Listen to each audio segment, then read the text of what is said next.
welcome back, everyone. Welcome back. Welcome back to another day here, another edition, another catch-up stream, I should say, here on the CranKy Ducklings. I'm your host, VIP. With you, I'm joined by these amazing players, by the people in chat, and by my plushies as well. Welcome, welcome, one and all. As we have returned here with our lovely Tuesday morning broadcast. We were just live last night with the Water TV Monday. I do recommend the VODs. It was an intense tournament with some crazy results and with some crazy, do we say upsets, or maybe like a bit of a changing of the hierarchy and understanding of certain skill of some of the players. Again, shout out to Estrella for his insane run in last night's tournament. But now we are here with something a little bit different, with something special. We're here with some show matches. Now, for those that are curious, these are the Kanoya show matches. Kanoya, he is a bit of a newer kind of caster in the scene. He's a French caster. He's a French caster, does cast in French. We have actually covered some tournaments together in the past, and Kanoya has invited us to cover some of his events that is going to be running in the future. I believe did run a French tournament, I want to say like 2 weeks ago, and is looking to run a circuit. The K-Cup, right? True. We casted the K-Cup like a couple of months ago as well, and I do believe he plans on hosting an event for Europe, for the Americas, and like an end-of-year championship as well. So much love to Kanoya, much love. Has been recently running events, and recently also did host some show matches as well. So we're going to be jumping into them here and now. When it comes to the show matches, there are 3 of them. There's 3 show matches. There's ByuN versus Creator, there's ByuN versus SpeCial, and Solar versus SpeCial as well. So we have a couple of show matches ready here. These are going to be best of fives. Best of fives, nothing too crazy, nothing too wild, just a couple of show matches here to kick off the week and to kind of ease our way into the rest of this week's schedule. Remember, Home Story Cup is on the horizon. I'm still recovering from this weekend. We had a very long cast over the weekend. We had a 12-hour cast on Saturday, 11-hour cast on Sunday. Again, the Esports World Cup global qualifiers were taking place alongside all the other tournaments we were casting as well, alongside the Brazilian Soccer Circuit. I recommend, by the way, I do recommend checking out the Brazilian Soccer Circuit. We also had Sparkling Tuna Cup as well, and some other events throughout the week. So pretty intense, of course, period in StarCraft right now. When it comes to today, our current plan is to cover these show matches, and later on this evening, we're going to be all over the StarCraft Evolution League replays from the weekend as well. Fun fact, we were going to be casting StarCraft Evolution League number 14 live, and then the global qualifier happened. Like the EWC global qualifiers were actually clashing with StarCraft Evolution League as well, so they were both happening at the same time, so we could only pick one. Again, we talk about this all the time, but right now in StarCraft, there's just so much StarCraft going on. There's a lot of overlapping as well, and because of that, we can't cast everything. I would love to. I mean, we can cast everything. We can't cast everything live, and even then, we can't cast everything via replays as well. There's just so much StarCraft, so much going on. There's a lot to catch up on. For now, though, we're jumping into our first best of 5, a best of 5 between ByuN and Creator. Let's go. Let us go. Game 1 is going to be on Torches. Let's jump in.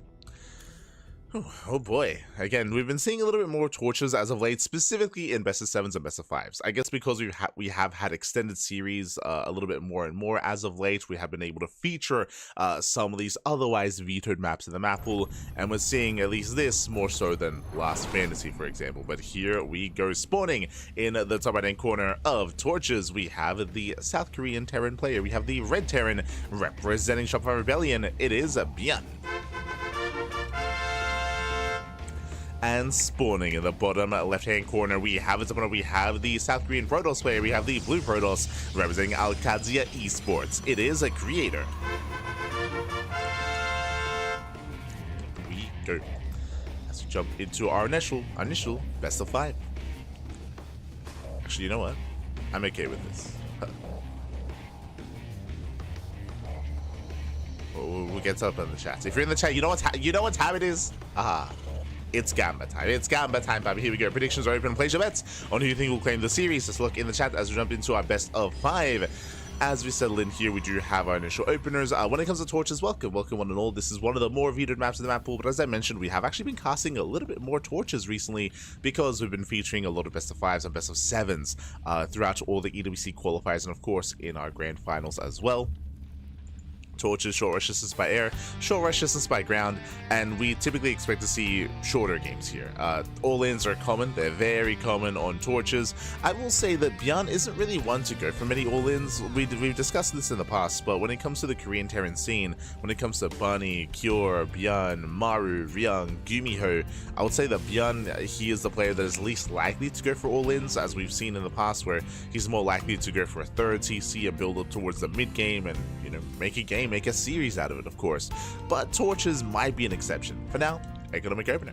Okay, ranks expand, economic opener here out of ByuN. There's the CC low ground. Ooh, Creator, he attempted to block, and he did block for a moment, but only for a moment. CC's on the way. So again, economic start here by ByuN. Creator, he does confirm the faster command center, and upon confirming this, Creator now has the opportunity to go for a greedy response himself. He can cut some corners. What is standard nowadays is to go 3-gate blink on 2 bases, and sometimes even stay on 2 bases a little bit further against a double gas opener. Here it is an economic start out of ByuN, so we might see 2-gate into a third.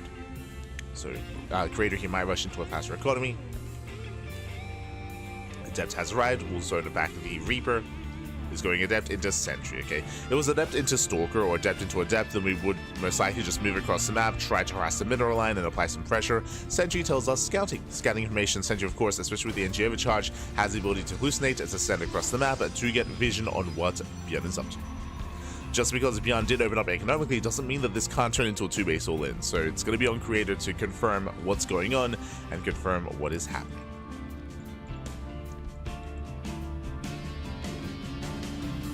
As there's a take of choice, Twilight Council open out of Creator. Also, bienvenidos. Buenos días, even told those in the chat. Sí, Solen's Vard in the chat as well. Alfonso también. ¿Qué tal? ¿Cómo estás? Bienvenidos. Bienvenidos. MW as well. Cool. So we have our initial opener. Again, second gateway is on the way, so we have a 2-gate setup for the time being. And I'm chasing down the initial Reaper. Does get chased down. Hellion follow-up, so Reaper Hellion into Reactor Marine into Mine Drop. So once again, a pretty standard, pretty passive start here. When I say passive, this is designed to get across the map, that is true. Hallucination does confirm, does get eyes on the Wind Mine, does get eyes on the Marine production as well, and is aware of the later Tech Lab. Now it's going to be on Creator to go for a follow-up Hallucination Scout to see if there's an add-on swap after the medevac. Is it going to be an add-on swap, but do we commit here? Do we make a Tech Lab or not? Well, speaking of, there's the add-on swap, and the hallucination barely will not see. Yeah, barely doesn't confirm. But here comes that add-on swap, Tech Lab on the starport. From here, can go into, I was going to say Banshee or Raven, and there it is, a Raven production out of ByuN. Now, for all Creator knows, this could still be Banshee play, so Creator still has to confirm what's happening. Drop into the main, army's in position, and the drop is deflected. Creator is keeping up. So far, so good. He's keeping up with ByuN.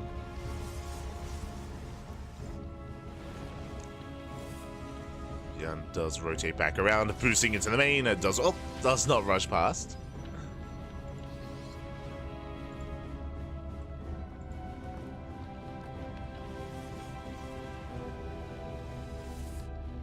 It doesn't rush past, does pull back. Here pulls away. And we're going to be calming things down here. We have our 3-1-1 setup. Tanks are amassing. ByuN, he got no damage done, which I'm a little bit surprised by. But at the same time, you could argue, he preserved the army. True. Like, he did preserve the army. He did at least scouts. And behind this, it was 3-gate blink into a third. So a bit of a safer start here from Creator. Is still expanding, getting a third base, but just being safe and sound. Now taking up Forge on the way for +1. Robos on the way as well. Is building up into said mid-game. Hallucination goes back in, confirms that there's no more Tech Lab on the starport. There's no additional Banshee production. Is aware of Sim, and the game will continue. This is also a game where Creator can't really be too active on the map either. Specifically, I say game, this is a map where you can't really be too active. Unlike on other maps, there's no way into the main. Here, Blink Stalkers, they can't easily get into the main base here, so because of that, you can see you can cut tanks earlier on. We have one tank here at the natural, we have another tank covering the ramp in between the bases as well. That's all you need. Whereas on any other standard map, you'd be more spread thin amongst all your bases, be forced to make extra tanks, extra bunkers as well.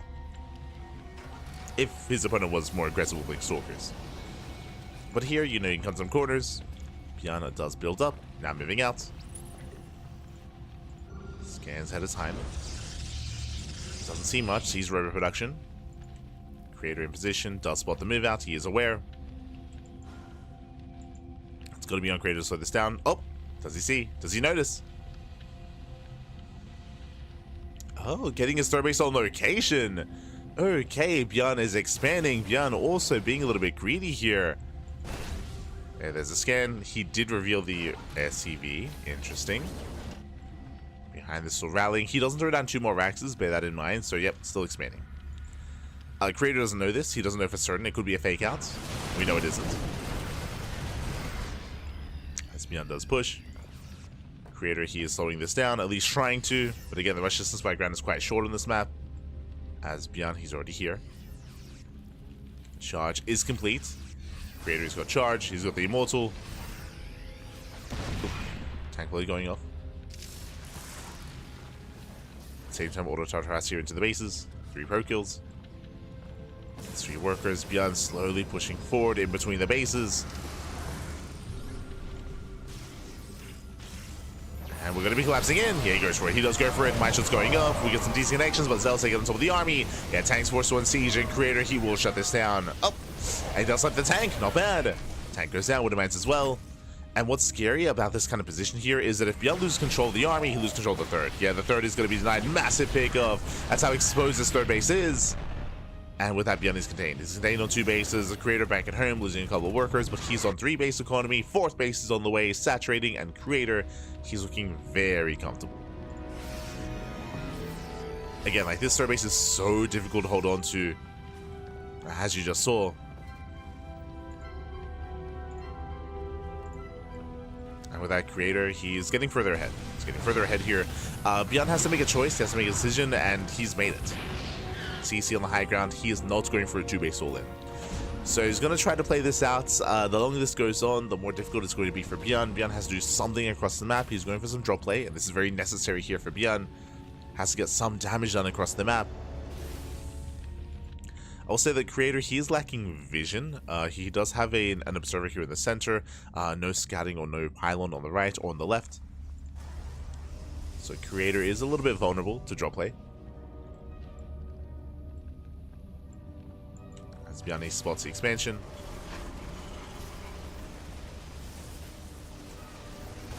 Let's get the pylon.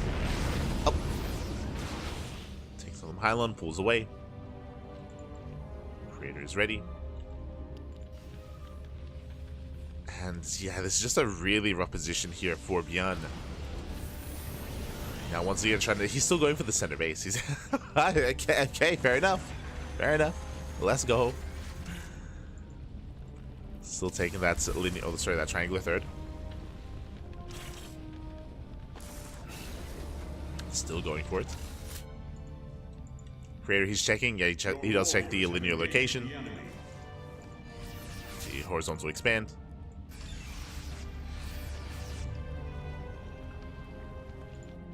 Likewise, now he's fanning out. This is what he was missing earlier.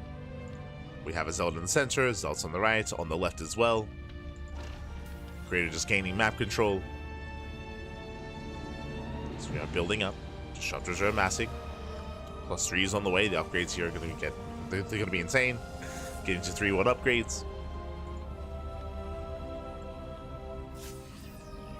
Now ByuN is taking, like the army is slowly getting better here, getting into more liberators. Ghost Academy's on the way for ghost production. It's getting there.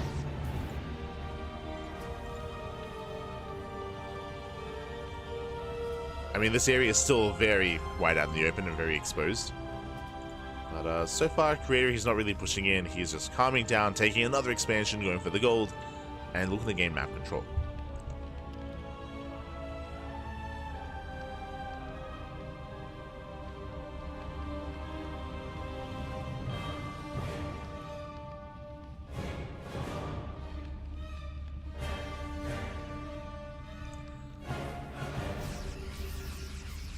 From here, we can go for the other gold. I feel like soon Creator should be looking to trade with the army, but that's a lot of freedom. like this position here is actually pretty heavily fortified. There's a lot of liberation zones.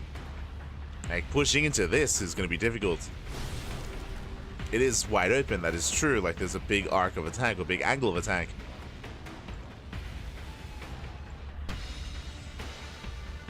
But pushing into all these liberators is not going to be easy.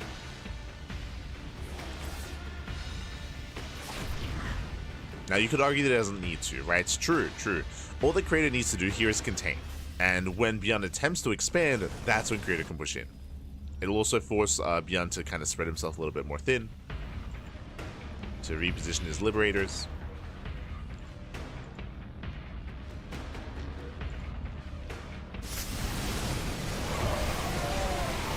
Crystal does try to stay forward. He cannot fight out of range of the libs, by the way. That's not going to happen. Yeah, let's be careful. Both armies are maxed. So I'll say back in. Again, creator, he has to be careful about pushing and engaging into this army. Notice going up. No major connections. DC's on the left. No turret. No turret. Oh, there's a turret here further down. It may barely cover the ramp.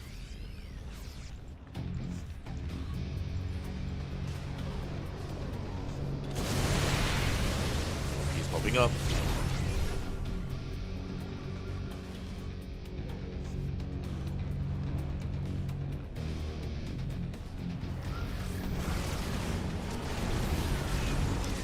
Out the sensor tower.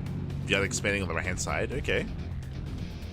If creator doesn't see this, if he doesn't punish his base, then ByuN, I mean, he's in this game.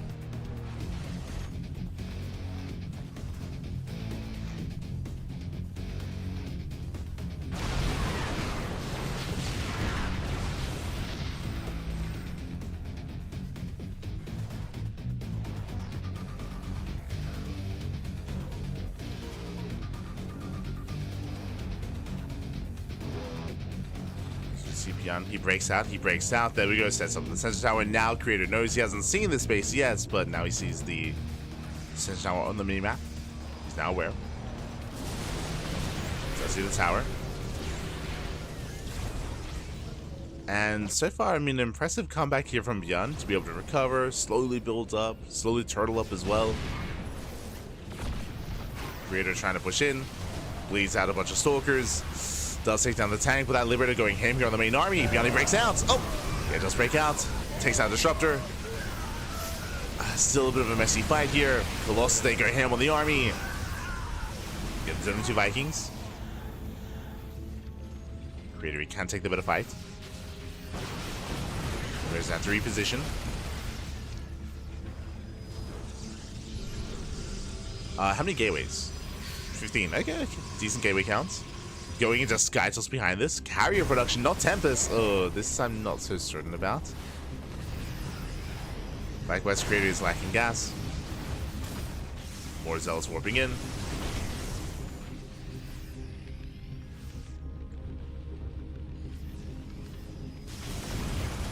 Yeah, carriers, they are a little bit less efficient here than Tempest. Carriers, their role would be to just break through, to like try to be more aggressive. There we go, takes out the Liberators. Nicely done.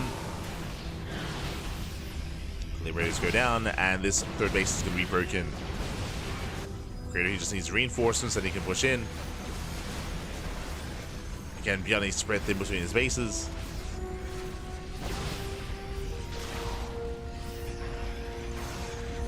Creation has arrived. This is where Creator can just rotate. Yeah, you just rotate over. Liberator's out of position. Takes down another tower. Oh, sniping the Vikings. Not bad. Gets 1, 2, 3 Vikings. 2 Vikings left. Planetary goes down. Takes down the final Vikings. 1 Viking remaining. The carrier, it's still not convinced by the carrier, but it's fine. Like, Creator is far enough ahead. He's far enough ahead. Takes down more Liberators. And you saw that even though, yes, ByuN, he did eventually get up to 4 bases, like, he was spread in between these 2 areas just because they're both so open. Couldn't quite defend both. Creator, he found an opening. Carriers, one of them is going to go down. But it's fine. The ground army, it does excel. And GG gets called. Creator, he overwhelms, and Creator, he will take game number 1. Whew, GG. GG, well played. Creator does take a lead in the series.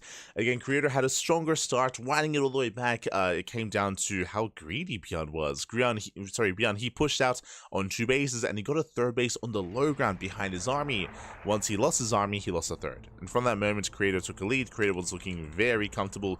We saw that ByuN was able to slow the game down and max out, which was impressive. I was very impressed that ByuN was able to max out and get a 4th base, but we saw that in taking that 4th base, he had to spread himself between both locations, and the Creator, he found an opening.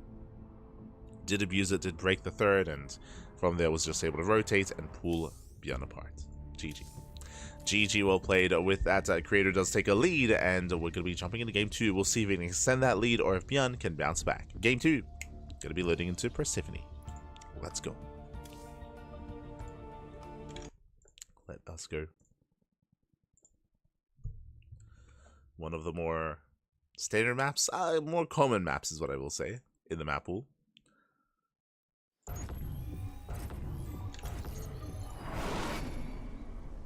And spawning in the bottom left hand corner of Persephone, we have the South Korean Terran player. We have the Red Terran representing Shopify Rebellion. It is ByuN. And spawning in the top left hand corner, we have his opponent.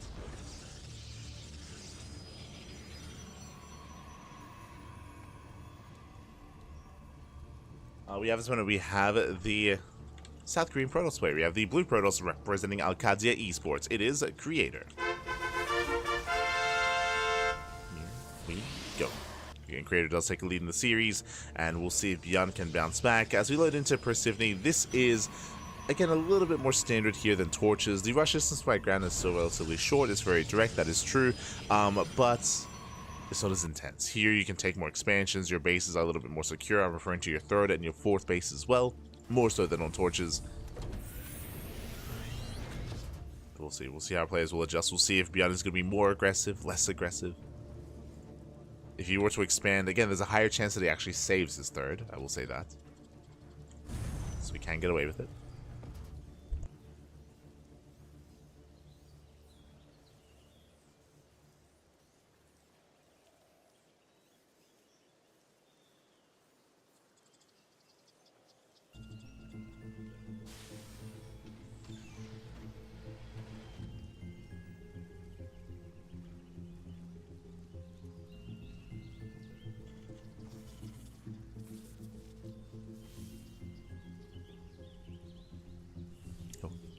So now we're going to be settling in. We do have, once again, Economic Opener. Okay, Economic Opener here out of ByuN. This time forced to be a little bit off center here, as a probe does poke in, does disrupt the opener.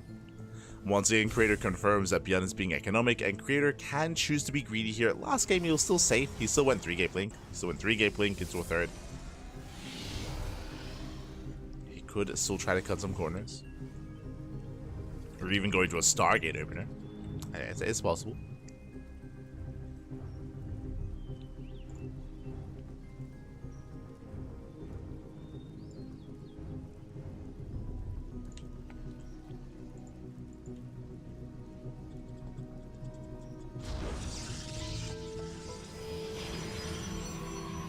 That we have already shown. Yep, speaking of Stargate, yeah.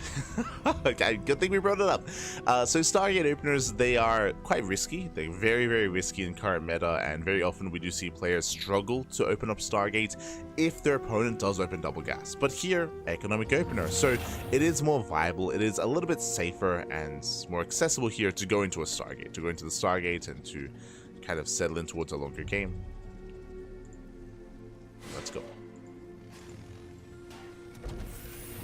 Again, the purpose of a Stargate opener is to gain map control, is to specifically to deny drop play, to deny Banshee play, to harass mineral lines. Doesn't really help too much against all-ins, but again, we're not really set up for that, or at least ByuN isn't really set up for that. And there we go, Phoenixes are amassing. So ideally, Creator, he banks up the Phoenixes back at home, he hides his build, he hides his tech, and is able to catch out the drop. Speaking of, drop is on the way. Reactor Marine, we have Hellion, most likely Hellion into Weirdo Mine. I believe that's the second Hellion though. Yeah, second Hellion. We might even just go up to 3. Remember, 3 Hellions, they one-shot probes. So we could go for a bit of a Hellion drop, but nah, okay, 2. So 2 Hellions and Marine drop instead. Creator, he does have the Adepts here on the low ground. Phoenix is in the main. We'll see if ByuN can find a way in. Here we go.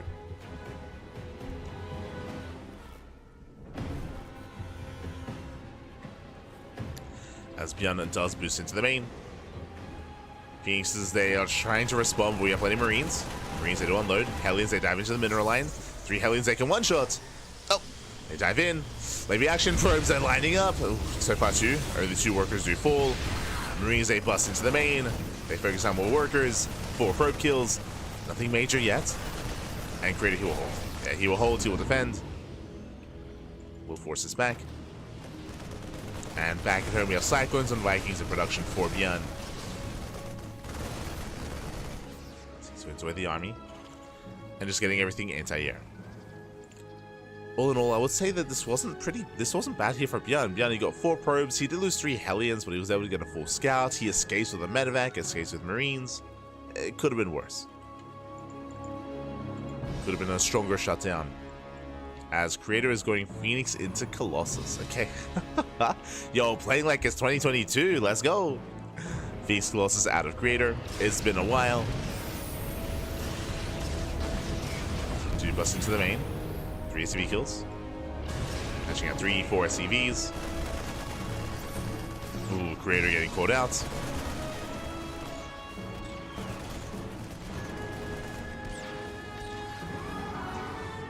Just getting caught. Yeah, holding his own. Does beat out 4 SCVs across the map, so it does take some damage.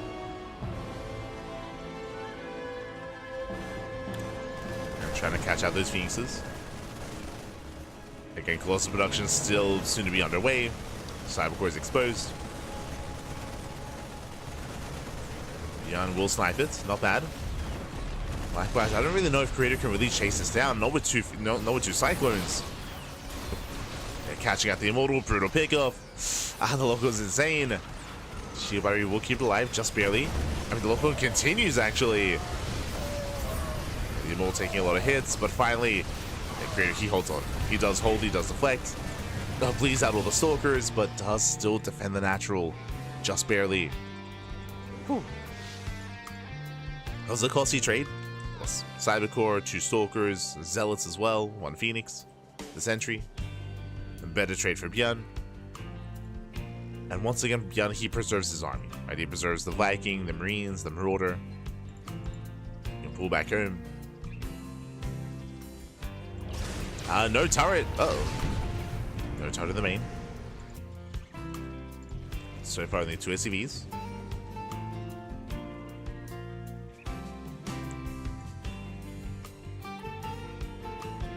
See, it didn't flash in the shadow.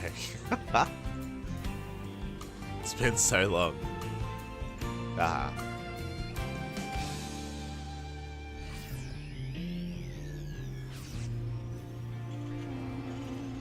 Yes, this playstyle from Creator used to be very meta and very common. Not even that long ago. Like even like in 2023, like we were still seeing Phoenix Colossus. And then recent times has it fallen by the wayside. Like last year onwards.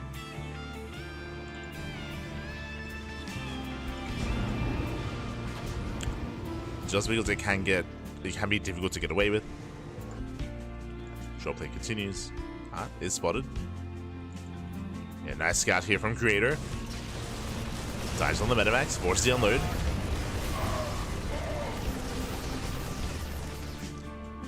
Does force the unload.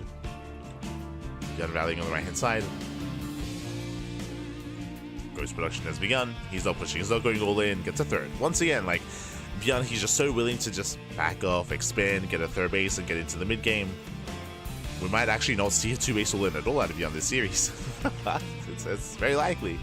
Like, if we're not going to do it on Torches, not going to do it on Persephone, I mean, if we load into the Pylon or Ultra Love at some point, then it's going to be more viable there. Otherwise, we're just calming down, building up.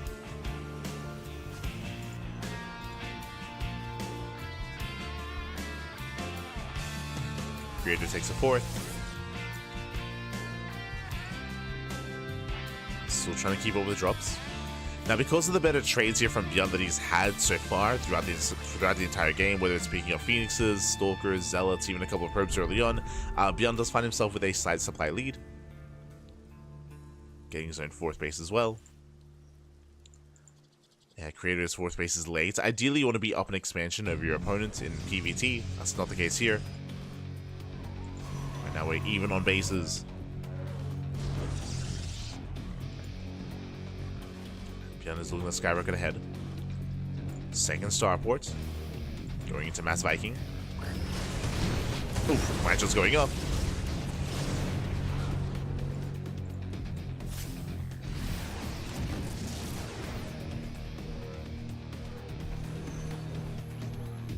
Shots say do go up.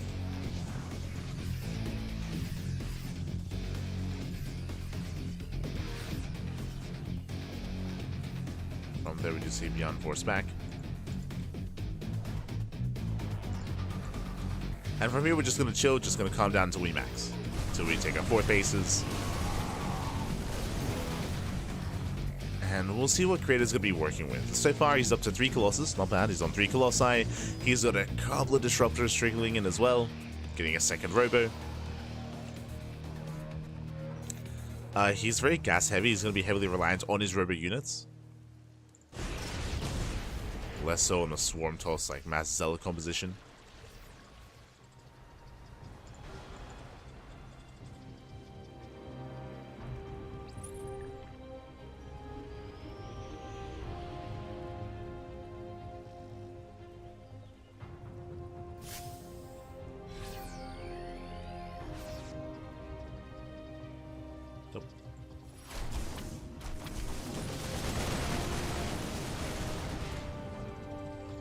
So dealt with.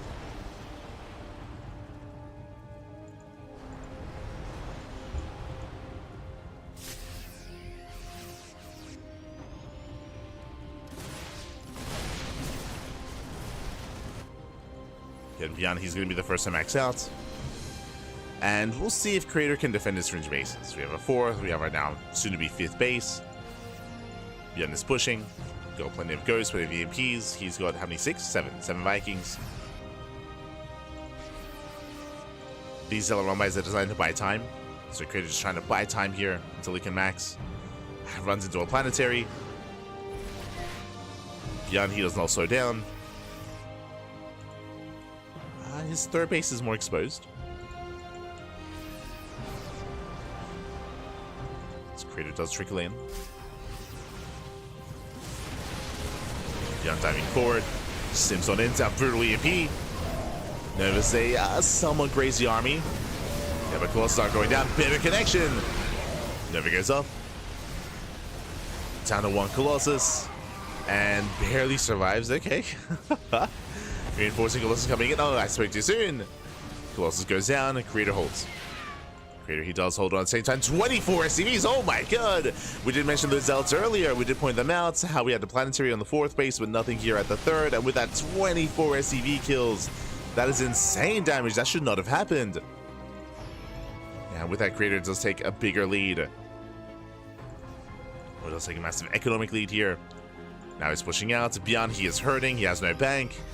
He has no economy. Ay, ay, ay. Now ByuN is in trouble. Stepping on forward. Oh. Takes out 1 Disruptor, gets 1, gets 2. Brutal, crazy dive here from ByuN. Does catch out most Disruptors. Stalker's out of position. That's maybe the best fight that ByuN could have hoped for. Like half the army just wasn't engaging for Creator. ByuN needs more of that. Oh, gets another Disruptor.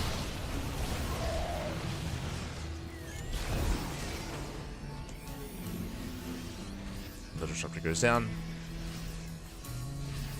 He rotates, snipes the expansion. CC does fall. Once again, resets the Viking count. Ooh, even getting a free fusion core. Not bad. No Liberator range.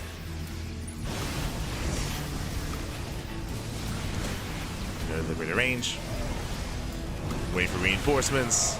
And Creator, he should be able to keep pushing here. He's trying to rally out his Colossus. Still a ways away. Decent Nova. And ByuN just goes for it. He tries to stim in. The Novas, they will not connect. Nice target find, but it doesn't matter. Yeah, it doesn't matter. Creator, he will overwhelm, takes on the fire, the Marines, the Marauders. GG gets called. Creator, he will break on through, and Creator, he will take game number 2.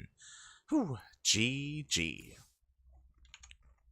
GG, well played. Again, ByuN, he did have a decent mid-game, right? A decent early game as well. He was building up. He was able to get some harassing damage done as well. He was able to get across the map.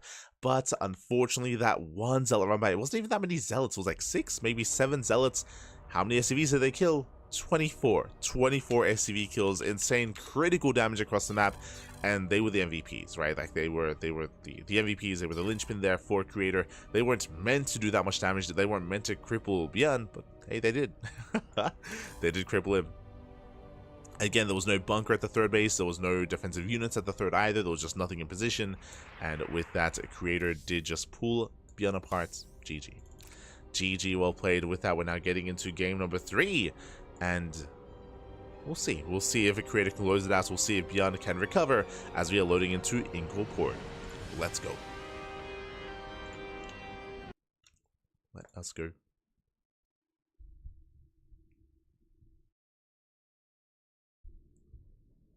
As we're getting to one of the larger maps in the map pool.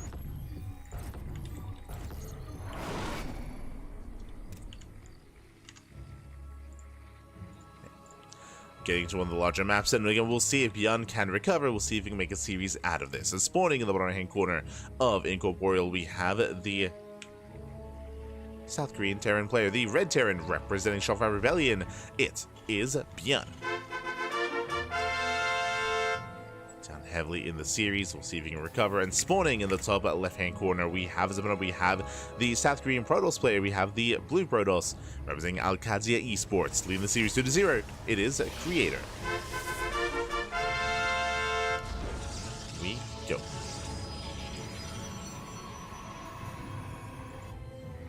So we are calming down as we are settling in.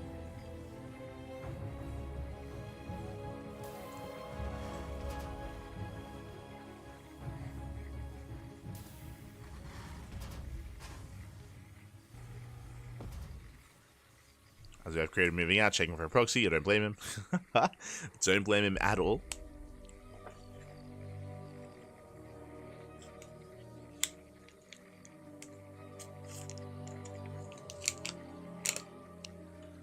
Does check for a proxy before moving out across the map.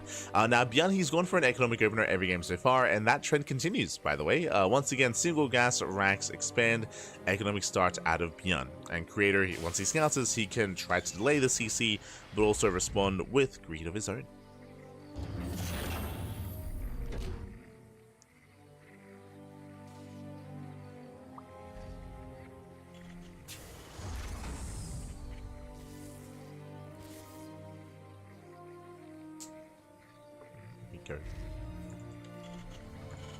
As it does force CC off center. So nice little start here for Creator. He also confirms once again the faster expansion. Does confirm.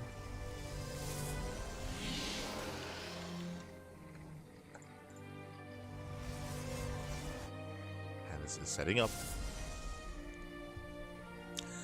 And I would say that especially against an economic opener, especially on Incorporeal, which is a larger map in the map pool, we could see more Stargate play again. We could see another Stargate opener. Bring it back. Old school back. Oh, Twilight Council. Never mind. Okay, he's going to wind it back here. Twilight Council opener out of Creator. In towards Blink. No Phoenixes this time.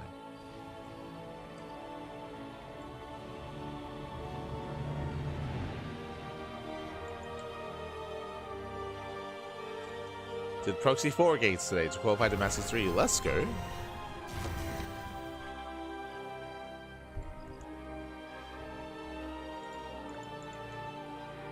You can like 2x your way all the way to GM back. Send it, baby, send it.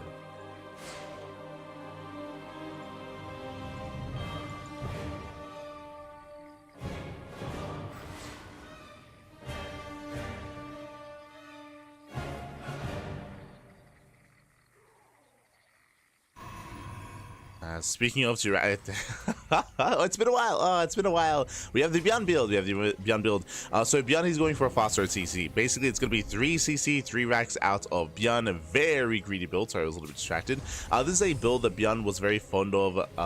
Like 3 map pools ago on Site Delta, and also in more recent times. Oh god, Amygdala. That's it. He would do this on Amygdala as well. That was the last map pool.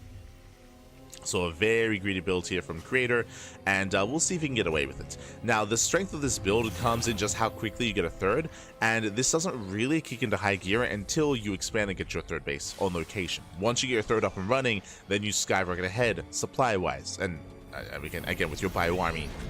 Likewise, there is going to be a stim timing. It's a later stim timing because this is going to be a delayed 3 racks because of the third CC, but this is going to be available here to ByuN. Creator back at home does open up 3-gate blink into a robo into a third base. It's a very safe play here by Creator, and if Creator doesn't realize what ByuN is up to, if he doesn't punish, then ByuN is going to get out of hand. I'm here in the shadows. And it's just been a while since I've seen ByuN do this. It's been like maybe a couple of months.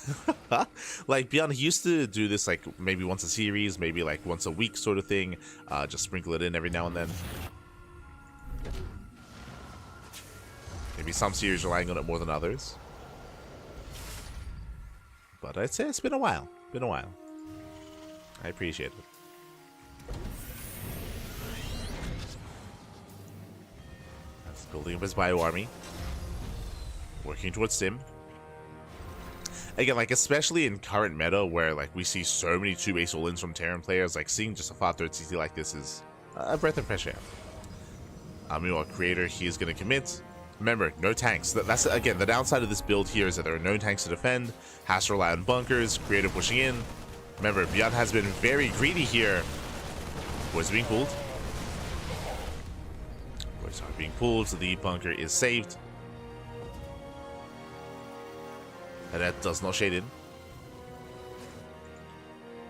But Creator, upon seeing the army, he knows. Yeah, he should know. Blinks the forward. He does not get the bunker. He does survive. Oh, that got in. And it looks like he will focus. He will. No, never mind. Oh my god, he commits so hard there. The bunker does survive. Whew. Clutch repairs from ByuN. We see once again ByuN. He's in position here in the main. Get supply block. Does get supply blocked. And Creator backs off. He backs off. Prism towards the main base, Stalkers towards the natural, and back at home he is taking the base on the way. Gateway explosion as well, and starts up charge. So ByuN, he survived. He does survive. Creator, he now sees the third base, and I would say that ByuN now takes a lead. ByuN, he was vulnerable, and we spoke about how he had to be punished here and now before he gets his third base, and before he gets up and running, but I will say that ByuN, he successfully defended, didn't lose any SCVs, didn't lose any economy, and ByuN can soon expand. It will soon break out. Right now the pressure is still on Creator to contain, and he's moving out. He's trying to. There's a salvage.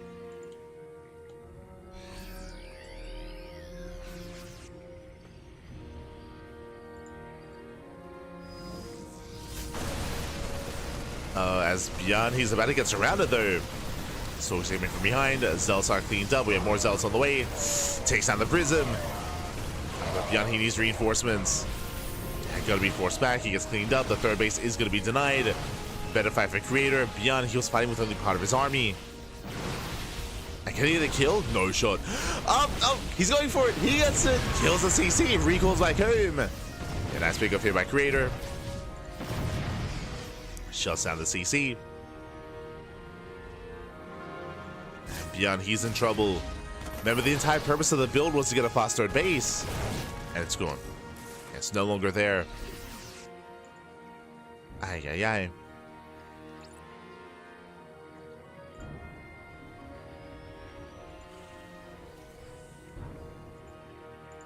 Here he pulls away and gets a fourth.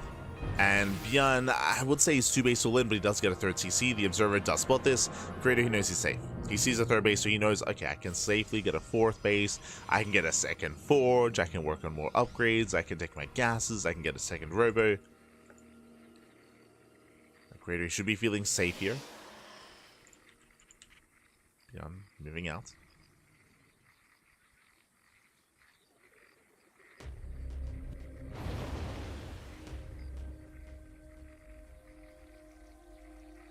Does go for the Doom Drop.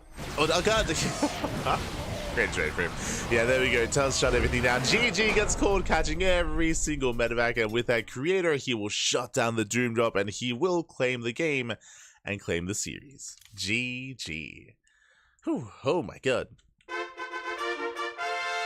GG, well played again. Creator with a very, very strong showing here to be able to punish the greed of ByuN. As we did mention, the whole purpose of the build from ByuN was to get his third base up and running, and he tried to, and he failed to. As we saw, the third base was shut down, was killed, was sniped. Up until that moment, I think it was in a decent position. Like, you remember, he defended well. He defended well earlier, defending his natural, getting his third base, but everything very quickly fell apart, and ByuN was forced all in. He was forced into the all-in, forced to commit across the map, and he lost everything in the process. GG, well played. With that, Creator will claim it, and we'll see how the series continues, by the way, because from my understanding, Kanoya did let them, or I say that he let them, the players also agreed to play at all 5 games. To play at all 5 games here. So we still have at least two more ahead of us, or yeah, 2 more games ahead of us in regards to Special 5. Creator, he will win the show match, but we get to feature some of these other maps in the map pool as well. Oh boy. We'll see if ByuN can redeem himself. We'll see if he can try to bounce back. Again, what I will say is that I'm a little bit surprised by how, do I want to say passive? How economic. Like, remember, the openers, we pointed out, every single game, economic opener out of ByuN, even more so in Incorporeal, which I appreciate. Like, Incorporeal, it makes sense. But, yeah, just much more passive games, I will say, from our Terran player. And we'll see if that passivity continues. As spawning in the bottom right-hand corner of Maganatha, we have the red Terran player. We have the South Korean Terran representing Shopify. It is ByuN. And spawning in the top left-hand corner, we have as opponent, we have the South Korean Protoss, the blue Protoss representing Alcadia Esports. It is a Creator. And every game in this series, ByuN has gone for a racked expanse. So we'll see if that continues here, coming into the largest map in the map pool.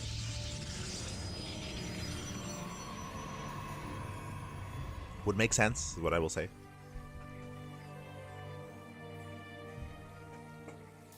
Just because of the map itself.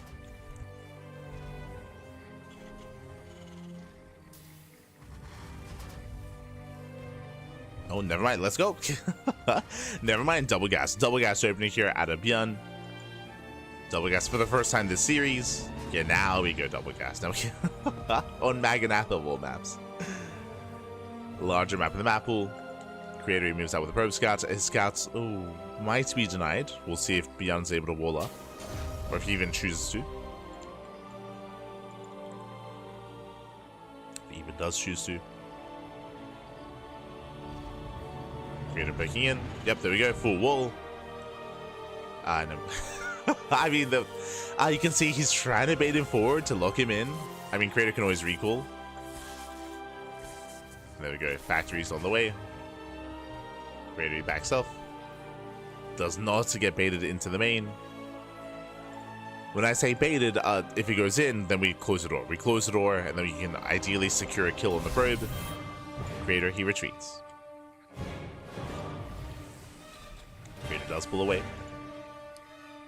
Behind this Reaper into Reactor. This can go into Reactor to Reaper Hellion. True. Let's see if that's going to be the case here for ByuN.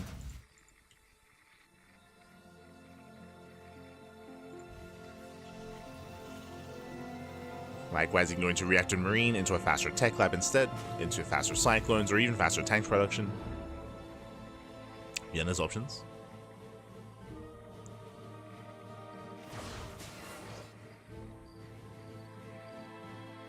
Does have options.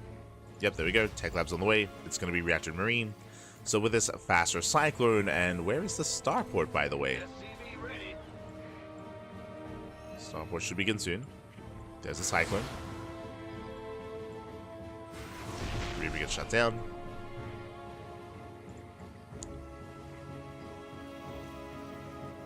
Go. Starboard's going to be on the way. And from here, we can go into a Cyclone drop with a medevac, or we can even go for an add-on swap into Banshee, or into Raven, I suppose. We don't often see players prioritize and fixate on rushing into a Raven. I guess possible. Oh, hello. That's going to be Cyclone, not into an add-on swap, into fast tank production. Okay. ByuN setting it for early tanks into early tank drop. Likewise, Creator throws down 2 more gateways, going 3-gate blink, 3-gate blink, Robo on 2 bases into a delayed third. So very safe play here by Creator. Very safe play.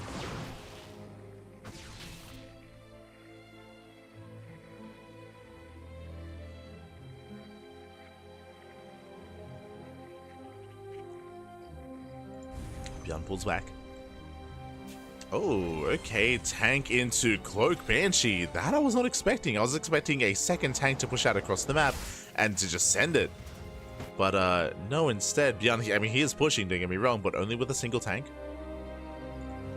Cloak Banshee on the way. Remember, we had a Robo on 2 bases, gases on 2 bases as well before. This is a very late third, which is going to be beneficial for Creator. Like, this is just really safe play at a Creator. 2 base, 4 gases.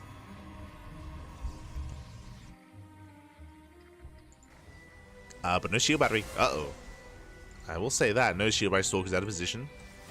Army has arrived. Yeah, Creator who's getting ready for a drop into the main.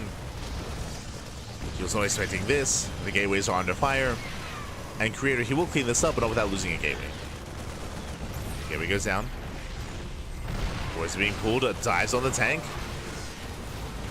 Oh, it does bleed out a couple of Stalkers. Creator, he does defend. At a cost. In total, does lose 3 Stalkers in the gateway. Observers on the way. Remember, because of the Robo, there is detection. Banshee towards the main. Creator out of position. This Banshee can wreak havoc. Creator, he has the tools to defend, but he's not quite in position. So Banshee does hit the main. Probe's going to be going down. Not bad. 1 or 2 probe kills. Getting to 3, 4, maybe 5 probes in total. Can we get 6? Oh, not quite. 5. 5 probes go down. Creator gets into the main. Nice control. Picks up a couple of Marines. Creator defends. And now the dust does settle. And where exactly are we? I see a hidden eBay here behind the natural. Interesting. ByuN, he might throw down 2 more Raxes behind this and turn this into a 2-base all-in. We'll keep an eye on the Raxes. Stalkers will go back into the main. Going for the add-ons. Nice snipe. Denies the reactor.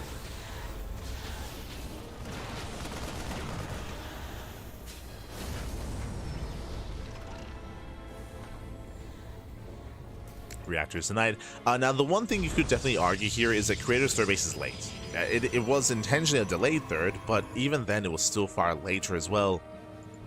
Like, after the initial defense, we should have expanded, so there's a big delay here on the economy of Creator. So he doesn't have the lead that it otherwise should have after defending.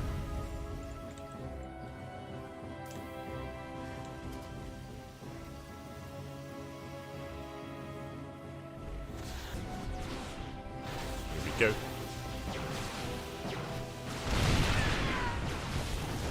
Gets a couple of SCVs. 3 SCV kills. Like this Creator, he defends back at home.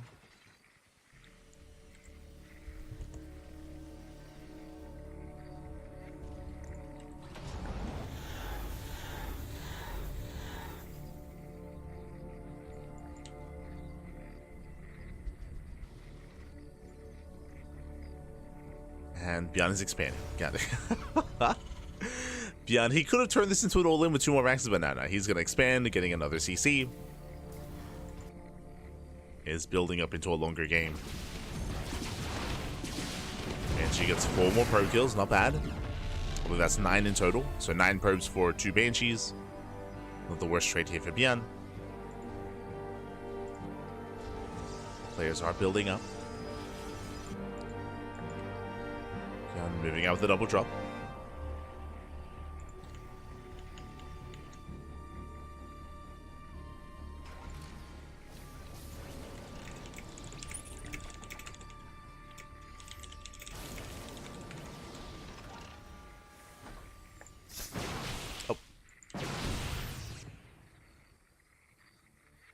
ByuN sims in.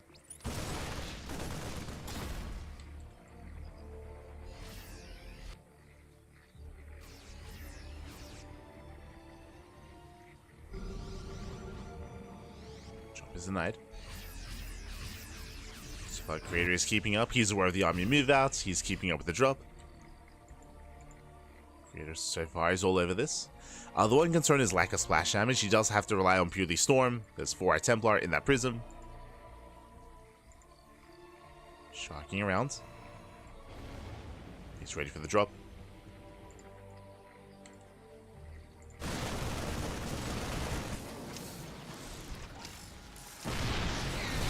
He just collapses in. Decent Storm's on the line. Oh my god, my shot does connect. But Storms are brutal here. Breaks through the tank line. Last of Bio Army still standing strong. Storm's a mainly zone away. Better connection. Yeah, better Storm. Better Storm suit towards the end. Zealous they overwhelm, and Creator, he's breaking through. He breaks through, takes down 10 SCVs, takes down another tank. And ByuN, the third base is denied. At the same time, drop here into the middle line, force a recall. Oh, doesn't recall much actually. There goes the Archon. Force the warp in. Creator racing back. He's gonna lose the mineral line. 7 probe kills. Again, the recall was misplaced. Did not recall enough. And ByuN, not bad. Gets 7 probes, takes down the Stalker. From here, the Metamax will get away. Just the Metamax. And ByuN is still in this. Still in this. He thankfully saved the expansion. Did catch fire, but saves the base.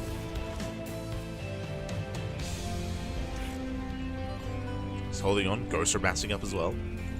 And again, that push from Creator was designed to kill. It was meant to kill. It almost did. Almost did straight up kill ByuN. But ByuN now he has a worker lead. He has a worker advantage. Creator, he's not making probes. Forcing himself all in. He's down to only 2 High Templar. He has to make them count. Yeah, he's just all in. Creator commits. Nice EMP here on those Zealots. So we get a zoning Storm. There's 1 Storm left. We get a decent connection. No more Storms. Still better angle here for Creator. Boys are being pulled. And ByuN, can he hold on? Takes out the Archons. Yeah, 2 Archons go down. Still so close. And with that, Creator looks like he might barely have enough. We need more warp-ins. It's so close here. Again, there's still no more Storms. Zealots go down, and ByuN holds. Yeah, ByuN, he holds. He shuts down the army. GG gets called, and ByuN, he will fight back. Whew, GG. Yeah, very close, very tense game here. Again, Creator, he was popping up. He was able to shut down ByuN, able to counterattack, able to hit the third base, but he wasn't in position back at home to defend against the double drop. And again, the recall was a little bit awkward as well. He only recalled 3 units. It was the Archon, a Stalker, and like a Zealot or a Sentry. Like it was not enough to defend back at home. That GG. GG, well played. And hey, for the first time, double gas, right? Out of ByuN. Double gas opener. Now we're getting into our next game, getting into game number 5. Loading into Ultra Love.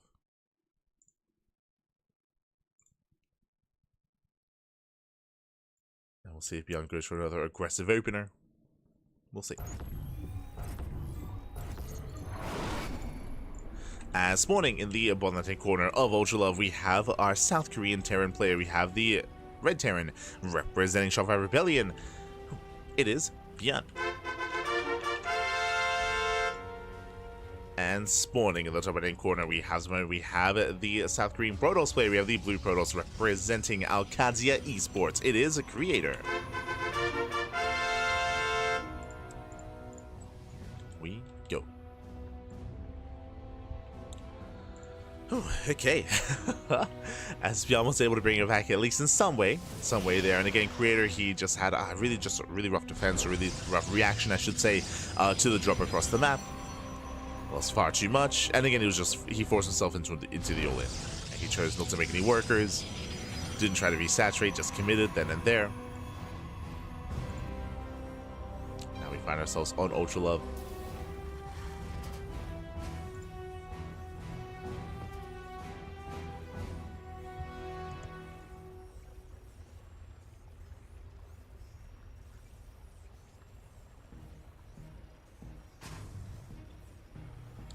As this time, single gas. Okay, we're winding it back here. Economic opener out of ByuN, going for a Rax Expand. Which I find interesting here on Ultra Love. Ultra Love is known for 2 base all-ins. But not at ByuN, not here.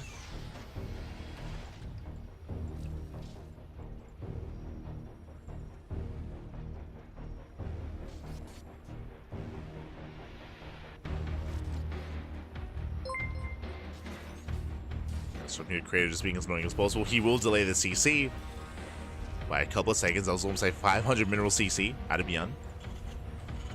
So Creator does delay. Meanwhile, a big shout to oh god. Agondonter, sirs.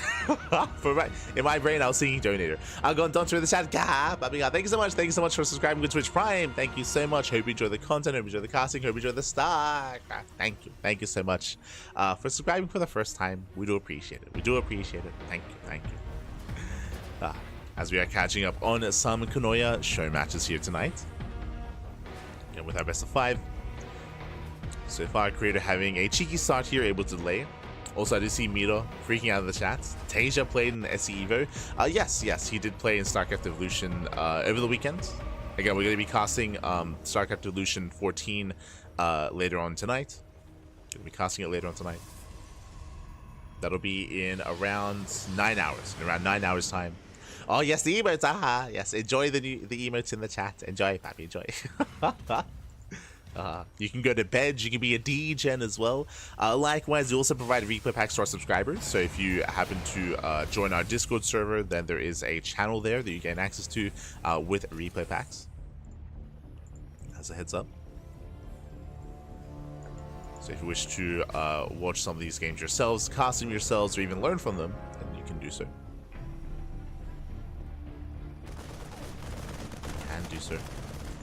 Behind this extra gateway is being thrown down, as it is going to be a safer opener, 3-gate blink out of Creator.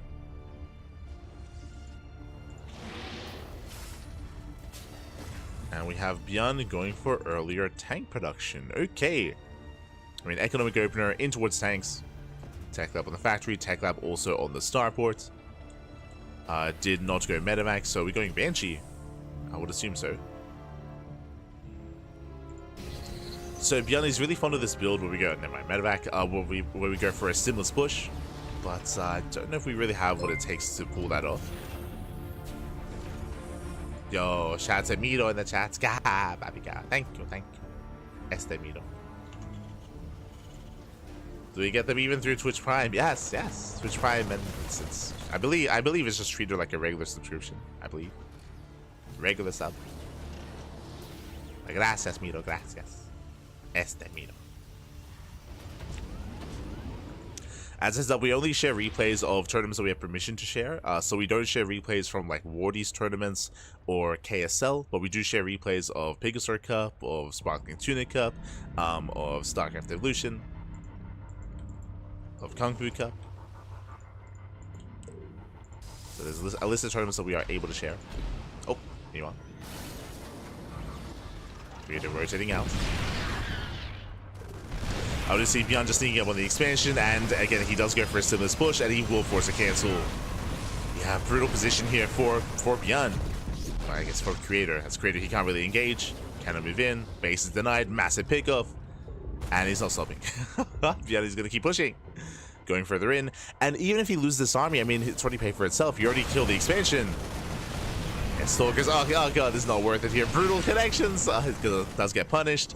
Stalkers go down.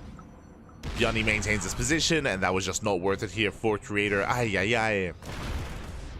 Again, just a very ByuN move out here. Stimless, no stim, just Vanilla Marines, 2 tanks.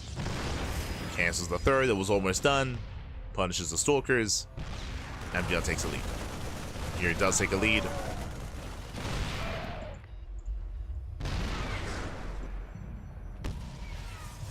Raven has into the main. Gateway's gonna go down. And eventually Creator will clean this up, but again, he lost so much in the process. Oh, bleeding out even more Stalkers. Oh god. The Sentry as well. The value. Getting how many? Getting 6 Stalkers, getting a Sentry, the expansion of course, getting a 7th Stalker towards the end. Now with that, ByuN, he does take an economic lead. Third CC is on the way, getting to stim, +1, combat shields, building up his own bio army. The pressure is on Creator to do some kind of counter damage, but ByuN, he's looking secure. There's no bunker, which is the one concern here. There's no bunker. But he has high ground anyway. Yeah, he does have the high ground. Creator, he does not find a way in.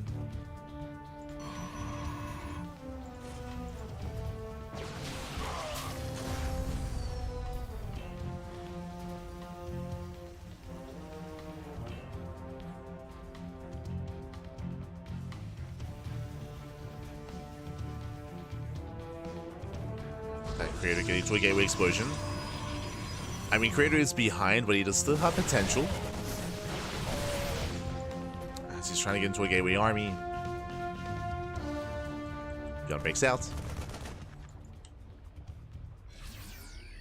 Oh. Pulling back those Stalkers. And Creator just cannot fight this head on. No, yes, he needs more time. He needs more Warpins, more Zealots. Mining is denied. 4 more probes go down. ByuN still just having the greater economy here, and soon we'll take his 3rd base and we'll take a lead.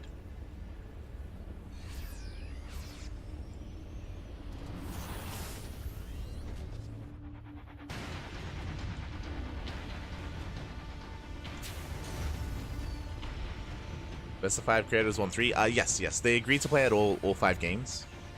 Agreed to play them out.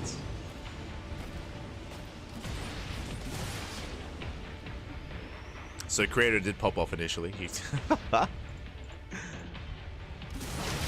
would say did punish the passivity of ByuN. Like, ByuN was very economic and very passive in the first 3 games. And here, like, finally, like, he's...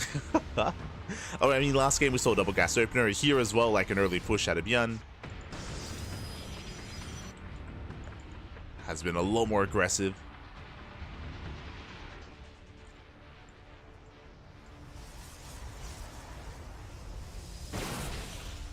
The maps, they play their part in it, but I mean, even then, double gas on Maganatha, I mean, I feel like that shouldn't have worked as well as it did. That was partly because of Creator. I do recommend the VODs. I recommend checking out the previous games. Maganatha was a turning point. Nice force fields. Catching out a couple Marines, couple Marauders, not bad. Nice catch there from Creator. But again, ByuN still has a greater economy. Again, 70 SCVs. Get into his gases. Ghost Academy's on the way. Armory as well. Like, ByuN still is ahead. And Creator is still trying to recover. How do we? Zealot run by, Zealot drop, Prism harass. Otherwise, catching out ByuN trying to be active with draw play himself. Storms, Novas. There are ways to recover from a supply deficits, but not gonna be easy. Not gonna be easy for Creator.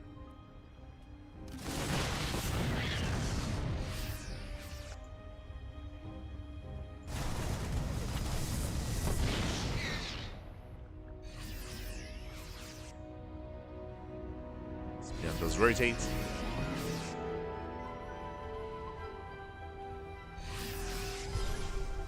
Heads towards the 3rd, the 4th even.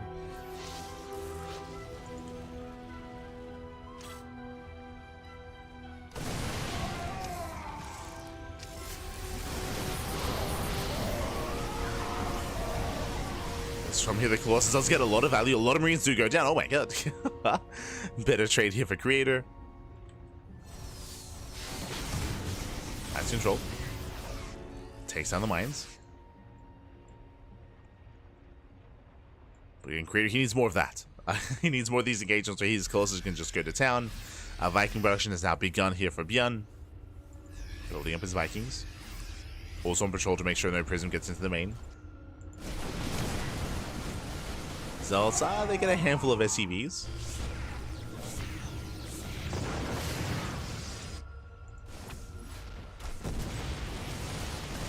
workers. Creator is still in this game. Again, ByuN is the first to max, true, but Creator, he's catching up. Slowly catching up. Second Robo, double Disruptor production. Oh god, that's a lot of ghosts. that's a lot of ghosts, that's a lot of Vikings. Disruptors, we need them now. So far, there's only 2. Only 2 Disruptors. Johnny rotates over, never goes off. Up! Very nice! Nice connection, takes down 3 ghosts. 3 ghosts go down. Strong start here for Creator. Okay, we need 1 more. We need another Nova. ByuN, after he takes an over to the face, he backs the hell off. He's like, hey, you know what, I'm good. I'm just calm down. Creator going for the Stargate. Ooh, bold move. Headed towards Sky Toss. He's thinking about a Fleet Beacon, about Tempest.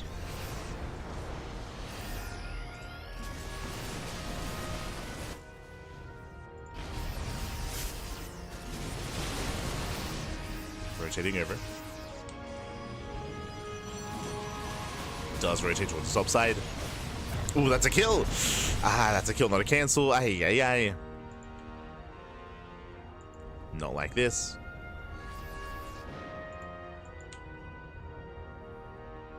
Not like this. Johnny does keep up the run by. Does shut it down.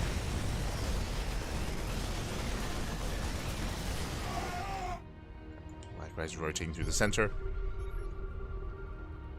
Fleet Beacons on the way again. Creator is working towards that Skytoss army, but he still needs more time. And ByuN is being active.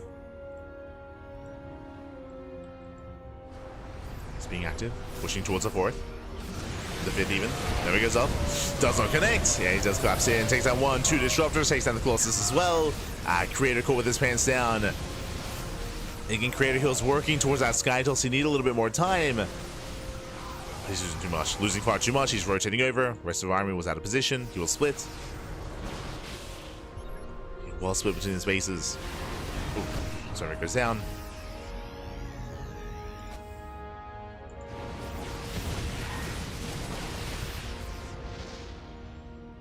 And as Creator responds to this army, back across the map, he's going to be denied.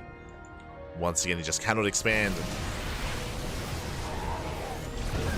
Does get a ghost. There's a cancellation. Creator here responds with the Stalkers.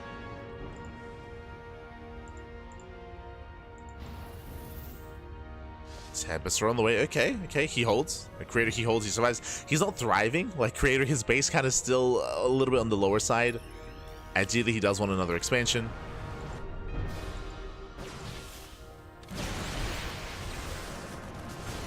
Creator's buying up time for the Tempest. And for the Mothership.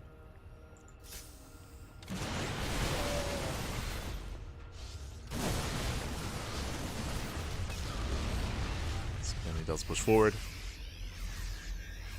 Getting to his own Liberators. Liberation soon to arrive.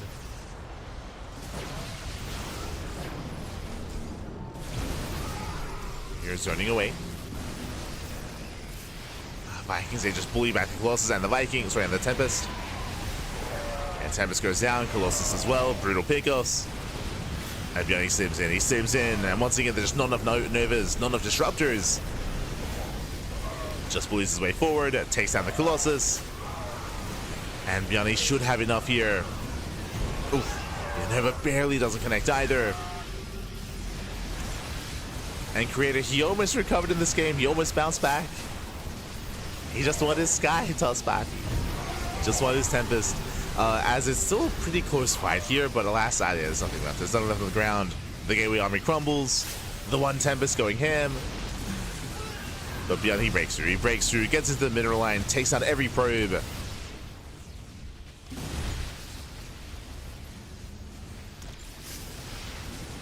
And Creator, he was already struggling to expand. Oh, DT counterattack. Got 3 SCVs. 3 SCVs. And only 3. From here, ByuN does get away. Does pull out. He's got +3 ship weapons on the way as well. Jesus. Getting another CC, double expanding, getting a 5th and a 6th.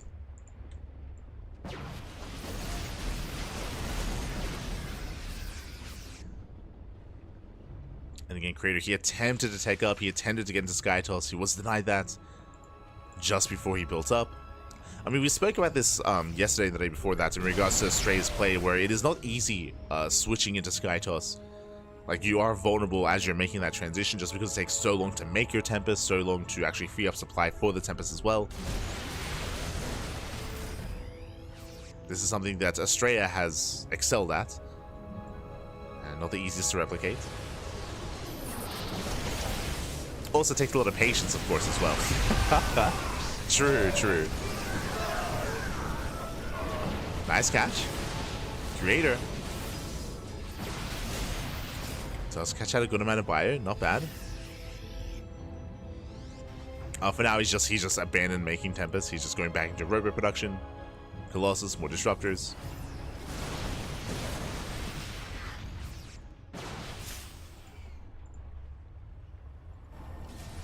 Creator, he does have a standing army. Coming in from behind, coming in for the surround. ByuN forced to back up. Ghost does fall. Not bad. Takes down the Ghost. Likewise, another Ghost goes down as well. Creator backs off. Did take some EMPs to the face. But Creator, he's bouncing back in this game. He's remaxed. Oh my god. Creator, calm down. Again, ByuN had momentum, took some rough engagements.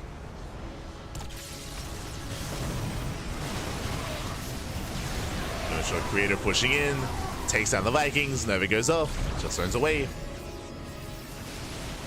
I mean, hey, he did lose the expansion, but he's rebuilding, re-expanding, double expanding even. He finally got a 6th base, true. He was fighting for it for so long. That's the Creator. Moving in. Waiting for those Novas. Oh. It's going up once again. New major connections. ByuN needs to build back up.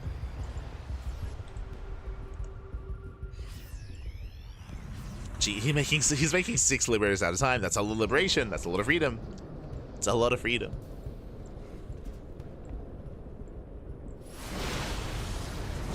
He's being zoned away though. Yeah, there's 3 more Novas. And they should be popping off. Diving on the Liberators. Nova does. Oh! Zone away once again. There's 2 Novas left. ByuN is caught out of position. Waiting for that final Nova. Ooh, yeah, Nova doesn't quite connect here. Creator has to get out of here. Has to pull away. A bit of an awkward retreat.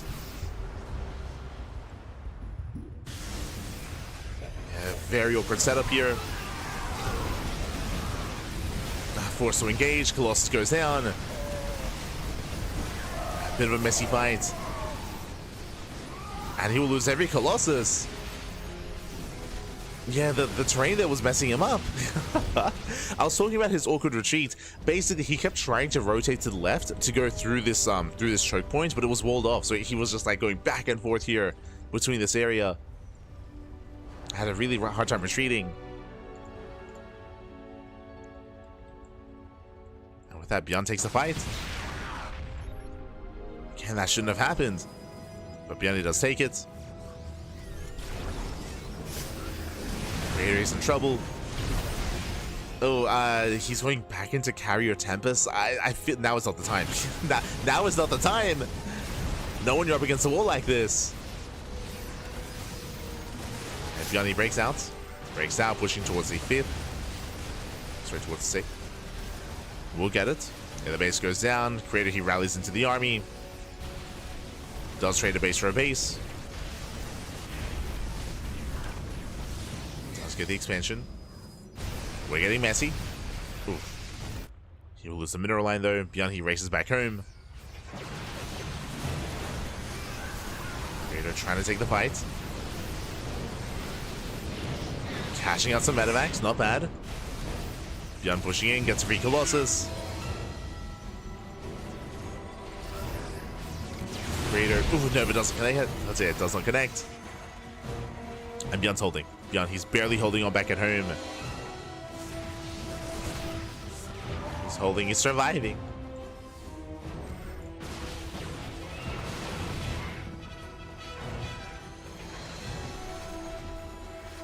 ByuN, he has another planetary, another base, which so far is unscouted. West catching out a couple of Liberators. Tempest going ham. Decent Nova. Nova goes off and takes out every single Liberator. Ooh, bleeds out some Stalkers though. And once again, a bit of a messy engagement there from Creator. Does bleed out Stalkers. Pushing further into the natural. This time less certain of. He's going further in. But he's about to get surrounded. Army comes over behind. Creator, he cannot fight this. Not like this. Not like this. Tries to break out. Trade's okay, but he's gonna lose everything here. Yeah, the Tempest goes down. The carrier and the mothership as well. Expensive losses for Creator.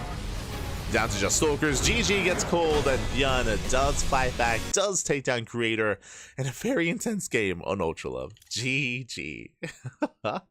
Ay, ay, ay.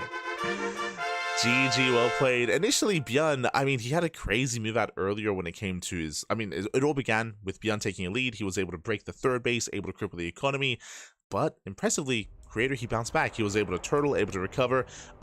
I do think that him trying to rush into SkyToss did kill him more, or did hurt him more than help him. We saw that he was trying to work towards some Tempest, trying to work towards some carriers multiple times in that series. But again, like, it's, as we mentioned at the time, it is difficult to kind of make that transition, especially if you don't have map control. And Creator didn't. He didn't have that control. He was pinned back, trying to get into Tempest and carrier, and it feels like every time he tried to, he was punished very hard for that. With that GG, well played. Creator, he will still take the series. ByuN having more success with these more aggressive builds, but alas, in the end, Creator, he was able to bring it back, able to, of course, excel early on and take the series. GG, well played. With that, congratulations, Creator does claim it. But again, interesting style here, and again, Creator, he was trying to get away with maybe a little bit too much there on Ultra Love. It's not easy being a Straya, baby. It's not easy. GG, well played. And with that, we're getting into our next game. We're going to be getting into ByuN versus, or into our next series, into our next show match. Now, for those that are curious, for those who are maybe tuning in a little bit later, Kanoya is a French caster. Kanoya is a French caster, good friend of the channel. Did recently start casting more regularly. I want to say a couple of months ago, this year, basically this year, he started casting more regularly, in French, of course, and has recently been joining some of our events, and has reached out and has allowed us to cast some of Kanoya's events as well, regarding the K-Cup. And on top of that, some show matches. Kanoya did host some show matches, best of 5 between ByuN and Creator, also a best of 5 as you can see here between ByuN and SpeCial Juanito. So SpeCial versus ByuN coming up next, and we also have SpeCial versus Solar as well. So 3 show matches, 3 best of 5s we have ready for you. Let's go. Let us go.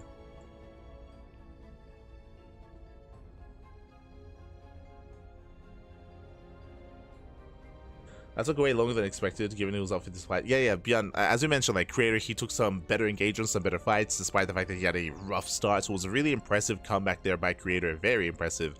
And of course, ByuN taking some rougher engagements, rougher trades.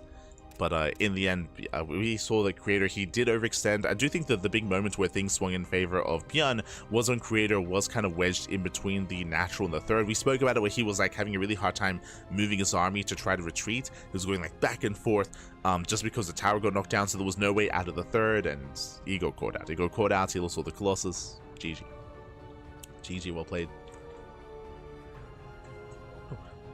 Here we go. Now we're getting into our next game. Getting into our next best of 5 here. Jumping into a TVT between ByuN and SpeCial. Let's go. Of course, SpeCial, he did return recently, if you recall. He did return to the game at the start of the year, competing with Cham in New Thermals 2v2 tournaments, and likewise returning for HSL, the Hispanic StarCraft League. It was great to see the return of SpeCial, but we'll see how he compares to ByuN in our mirror matchup. Let's go. mirror matchup. And spawning in the top left-hand corner. Okay, hold on. Juanito.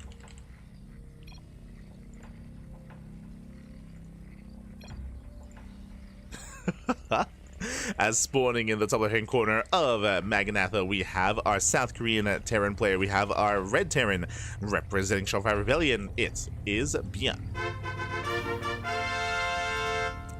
And spawning in the bottom right-hand corner, we have the Mexican Terran player, the Blue Terran. It is Juanito SpeCial. Here we go. So we are settling into our TVT.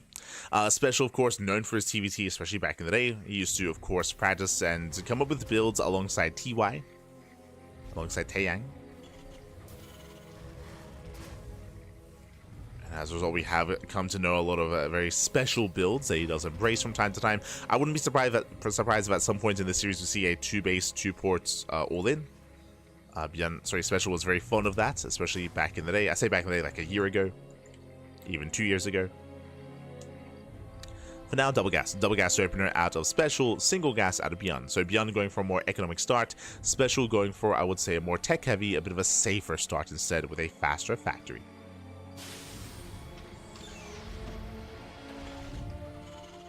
Yeah, Mexico, vamos Juanito, let's go.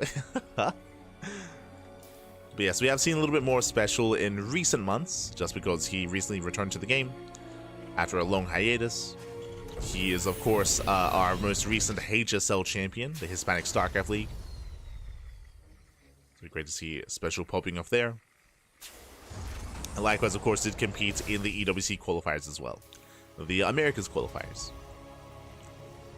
He did make it to the closed qualifier there. Didn't quite make it through the event. Of course, Trigger did qualify, and Estrella through the through the global qualifier as well. But regardless, really cool to see Juanito returning. And we'll see how he compares. So far, safety bunker here for ByuN. Does get the safety bunker. Oh!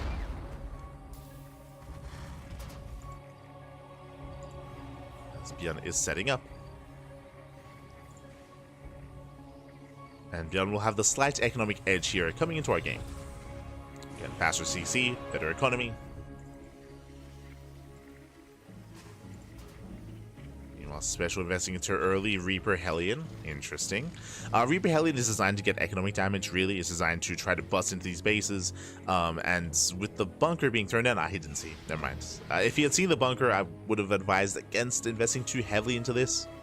But didn't quite spot, didn't quite scout. From here, just getting to our 1-1-1.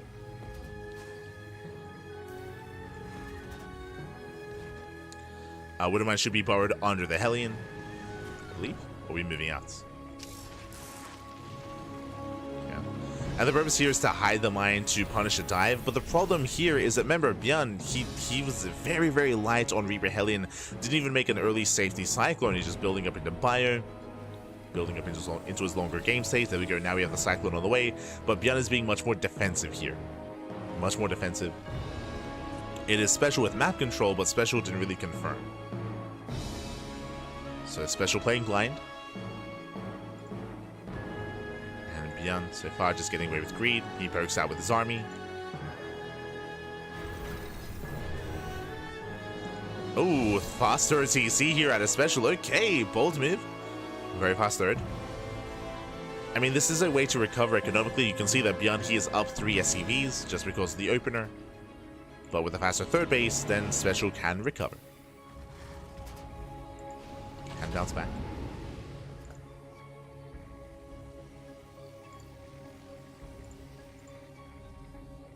When you guys release the weekly replay packs, not on a set schedule. We just release them when we can. I think today the tuna replays were released, right? Just checking.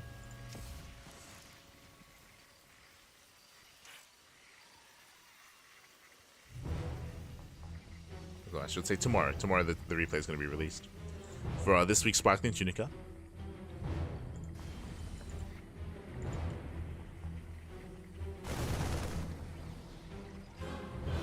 But yes, we have been a little bit delayed when it comes to our replay pack releases, just because, of course, unfortunately, we've been very busy. Of course, Kuro had to travel to Dallas for DreamHack. He's otherwise preoccupied. And likewise, we've been busy with the EWC casting. With all the casting. But we're getting back on it. Oh, as Juanito, he does want to get a free tank. Can he get it? Oh, gets a third bunk. Gets a third auto turret. The last does not quite get the tank. Not quite worth it there for SpeCial. Ay. That was a lot of energy spent, and the tank does survive. Tank does live, does survive.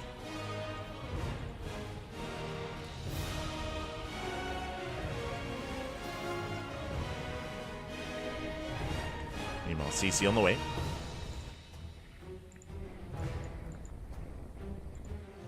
From here, Juanito, he's at least getting that faster third. But the lack of energy on the Ravens is concerning here. Just because it was so committed and didn't really get anything for it. And it's going to be mech. Let's go. We're going to be meching it up. Second and third factory on the way. SpeCial just going to double down. Going to commit.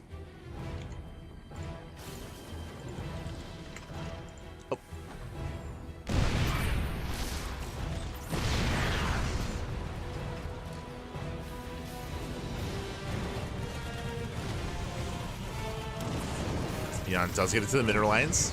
Getting a little more damage done here. 10 SCVs. Oh, god. 10, 11, 12 SCV kills. 13, 14, 15. 15 SCVs do go down.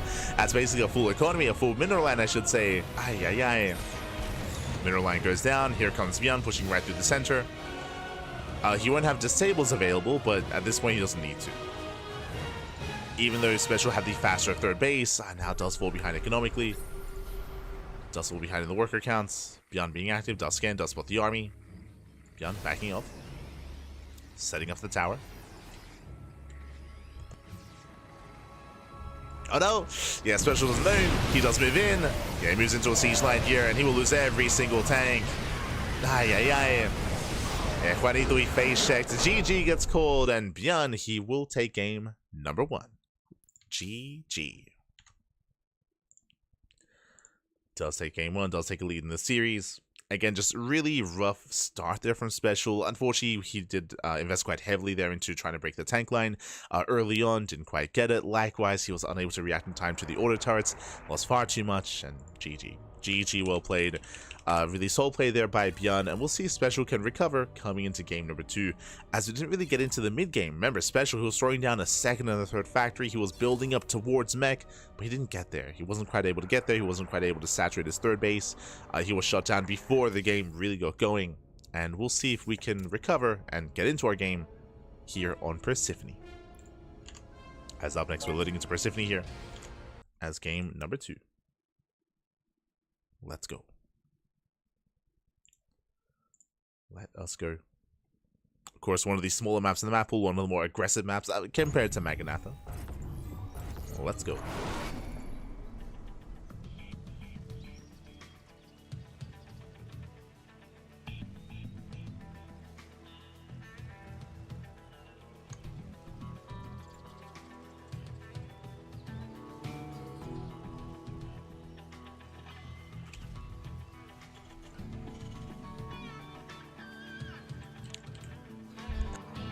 Here we go, as we get into game number 2, and spawning. Oh god, they changed places. God damn it. As spawning in the bottom left-hand corner. Oh. As I'll just fix up our player names here. Of Persephone, we have our South Korean Terran player. We have the Red Terran representing Shopify Rebellion. It is ByuN. Leading the series 1-0, and spawning in the top left hand corner, we have his opponents. We have the Mexican Terran player, we have the Blue Terran. It is SpeCial. Juanito. Let's go, papi, let's go. Meanwhile, a big shout to Flipper Flapjack in the chats. God, papi, God. Flapjack. Right, shining from his soul onto your screens. VIP the goat. That is my full name. Ay. Thank you as always for the non-stop secondary content, you maniac. Oh, thank you for the 100 bits. Thank you. We do appreciate it. Yes. Every day, non-stop StarCraft. Let's go. Yes, this week is gonna be more of a catch-up week. Of course, we still have some live casting. For example, of course, we casted What TV Monday last night. We're gonna be covering the Pegasaur Cup tomorrow as well. But we also have a bunch of tournaments to catch up on. For example, this evening, we're going to be catching up with the StarCraft Evolution League that was taking place over the weekend. Fun fact, the StarCraft Evolution League was actually clashing with the EWC qualifiers, so we had to cast the EWC qualifiers, and StarCraft Evolution was happening at the same time. It's like, god damn it. So we're going to be catching up on that. Likewise, we also have DreamHack replays. I know DreamHack Dallas was around a month ago at this point, but as you know, DreamHack Dallas, there were a bunch of games in the open stage that were never casted. They were never casted by anyone. We did our best. We were casting it live, of course, but there's only so much we could do because there were just so many matches happening at once. So we're going to be going over some of the matches that never got broadcasted. So we're going to be doing some DreamHack Dallas like catch-up casts on matches that never got broadcasted. That'll be in a couple of days. That'll be on Thursday. And then Home Story Cup, of course. That's then Home Story Cup over the weekend. And that's like a 14-hour cost right there for each day. Like that's it's gonna be a long one. It's gonna be a long one. Oh boy. Yes, Home Story Cup on the horizon.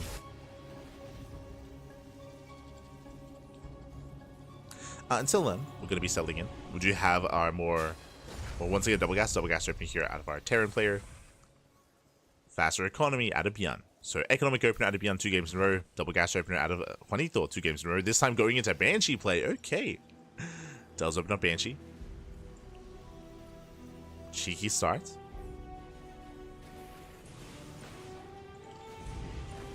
So far, ByuN, he was able to get a glimpse of the opener at least. Of the opener. Not much more than that. Once again, he's set up back at home defensively. Bunker is done. Marines have filled it up. Again, just being more defensive. Once again, faster at CC at a special. Now, last game, Juanito, he rushed into a third base, but he wasn't quite able to take advantage of it. This time, faster third base. With Banshee harass, he might be able to gain the breathing room to expand and to embrace that third. We'll see if he can get away with his greed this time.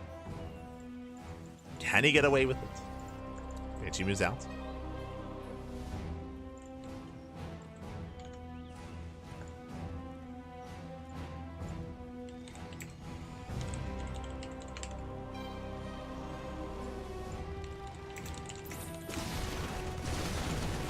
Here we go, Banshee outcut. Banshee does dive in, runs into Marines, runs into Cyclone. The Banshee is completely shut down.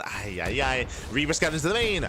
Delays the CC. More importantly, scouts the CC as well. There was potential. There was potential here for Juanito, but alas, he gets one SCV. He gets one SCV across the map. Not quite worth it, and he gets scattered as well. This tells ByuN to be aggressive. Like ByuN, now he sees. He knows. He's like, oh. You're being greedy here. Your Banshee just got shut down. You're gonna be down in tanks. You're gonna be down in down in army. It's gonna be up to ByuN to punish. And again, he knows. ByuN is aware. Juanito in a rough position here. ByuN throws down his own third on location, and he will soon move out across the map. Just waiting for his own tanks, waiting for his Raven. Disable about to be done researching, getting interference matrix, and soon ByuN will push. It's going to be a tough hold here for SpeCial.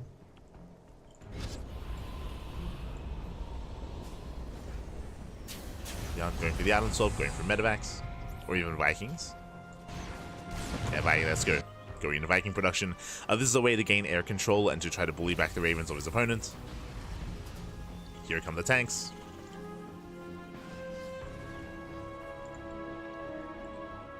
Juanito trying to be proactive. This I like. I mean, he has to. Like, he has to. He can't just stay at home and wait for ByuN to come to him. Let's break out. SpeCial does have a spotted Marine. Does scan. Does spot the army. As ByuN moves out, SpeCial, he tries to respond.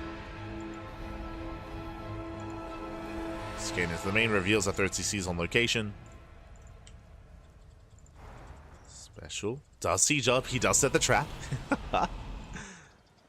Really nice setup here from SpeCial. Again, he's expecting the army to come in. ByuN doesn't move out though. I mean, he knows he got scattered, so he stays back. Army is spotted. ByuN, he confirms a third.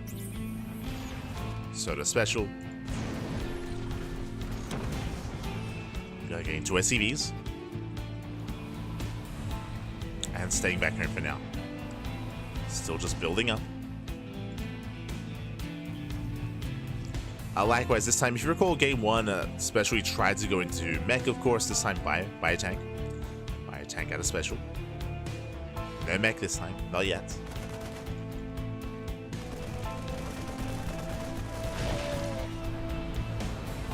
SpeCial's army gets spotted. ByuN is ready.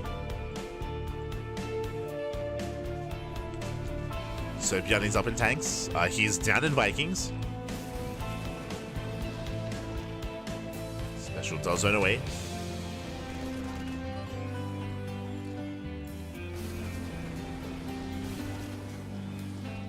Again, he's looking for a way in. So far, SpeCial, he did get away with his third. Just because of all the posturing. So nicely done by SpeCial. Gets away with the third base. Gets up and running. Does poke forward. Oh!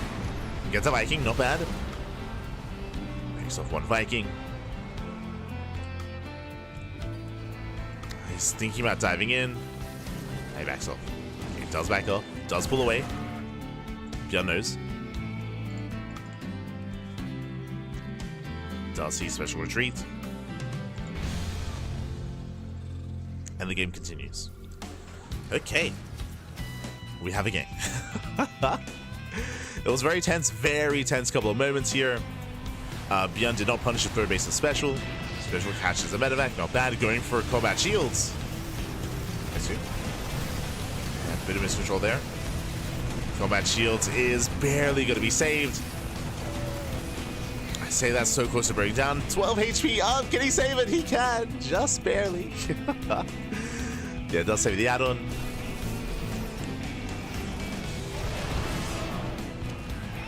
But he will force a cancel. SpeCial denies the fourth. Dropping into the main. Oh, ByuN is waiting. Oh no! Forward never goes down.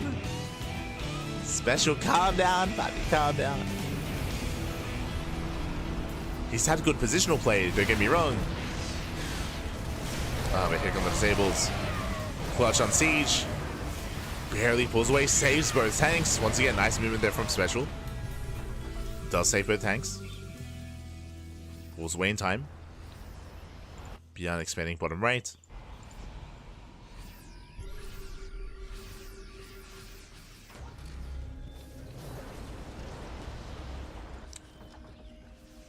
Does expand elsewhere.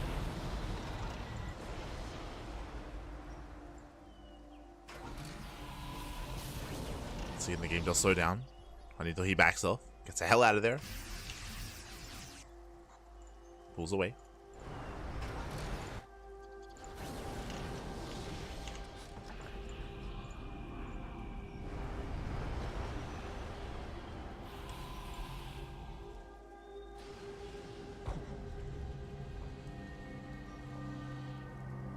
Here it does pull away.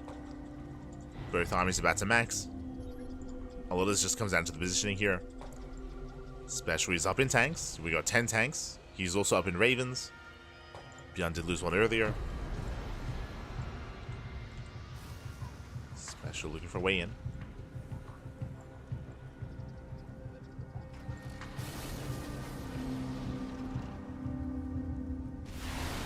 Let's try that position. Doesn't quite push through. Oh. ByuN takes down two Vikings. Nice tank shots. Catching out the Vikings, catching out some Marines. Small wins there for ByuN.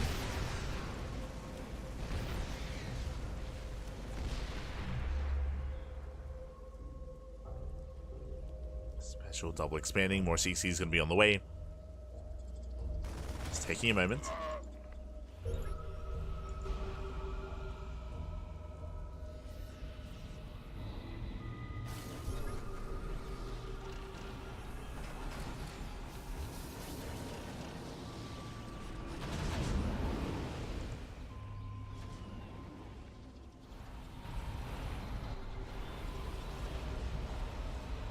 And especially doesn't have to force the issue here. He's going in though. Yeah, he does dive in. Brutal disables. Tanks get called out. Special goes to the dive. Yeah, push into the natural. Gets 1, 2 tanks, but last his tanks on the high ground. And ByuN holds. ByuN, he does hold that 1 tank on the high ground, putting in a lot of work. 12 kills. ByuN, he does hold the line. Defense is natural at the same time. Drop into the main. He does camp the production. Takes down the ranks, goes for the add-ons. Special's trying to engage, but he cannot. There's just so many Marines, even going for the starport. Can he get it? He can. Yeah, he totally can. Gets the add-on here. Starport does go down. Bullies the Marines back. Special looked out of his own main. Getting even more done here. Another add-on, another reactor. Pulls away, drops over.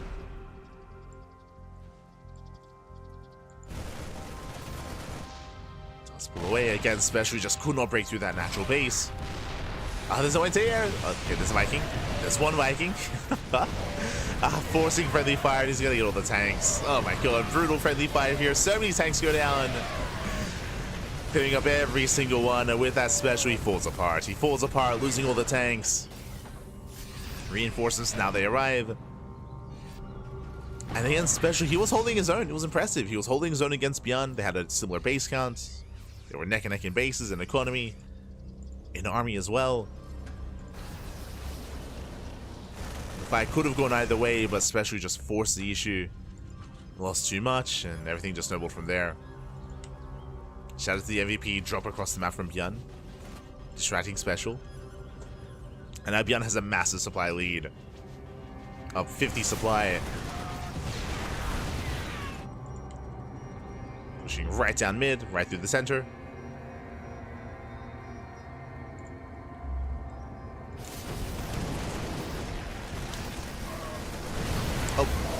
Getting us over the tanks. And ByuN just bullies his way through. GG gets called, and ByuN, he will take a 2-0 lead. Whew. GG. GG, well played. A very intense back and forth here. Again, game 1 was a little bit more one-sided in favor of ByuN, but game 2 was close, was neck and neck here. Again, especially he was holding his own in terms of bases, in terms of positioning as well, in terms of his army. But that all was true until the very end there. We saw that Special tried to force his way into the natural. There were tanks on the high ground, so he lost every Marine trying to force the issue into the natural base. At the same time, we saw ByuN slip out. He was able to slip across the map with 2 Medivacs, able to camp the production, able to take better trades, cripple the production as well, and just pull Special apart. As he was racing him to defend against the drops, his tanks were exposed, and ByuN took down every single tank. Mainly, I should say, really, Juanito took down most of his own tanks. There was a lot of friendly fire, there. GG, well played. And with that, ByuN takes a 2-0 lead, and now we're jumping to game number 3, going to be loading into Incorporeal. Let's go. Let us go.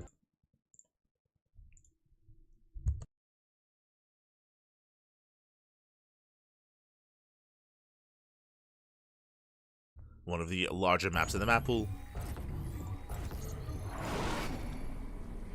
So they've changed places again. Let's go. As spawning in the top left-hand corner of Incorporeal, we have the South Green Terran player. We have the Red Terran representing Shopify Rebellion. It is ByuN.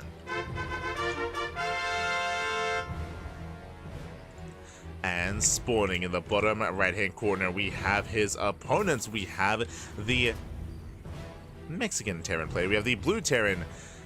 Down in the series, we'll see you bounce back and make a series out of this. It is SpeCial.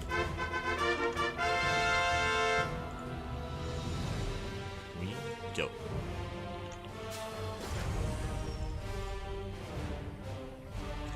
Windows of a team? No. Juanito, he is teamless. Oh, we're going for the proxy. Let's go! Going for the proxy to Rax. I mean, this does make sense. A couple of things here. Remember, ByuN has gone for an economic build every single game. It's been a Rax expand game 1 and game 2.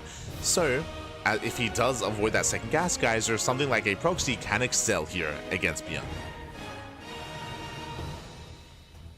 Here we go. Take a week off. Visit NYC. We drink tequila. Yes, just visit New York by flying across the globe. You're an animal, Papi. You're an animal. Oh, no. Hey, just hop on down to Dallas. You'll be fine. What do you mean?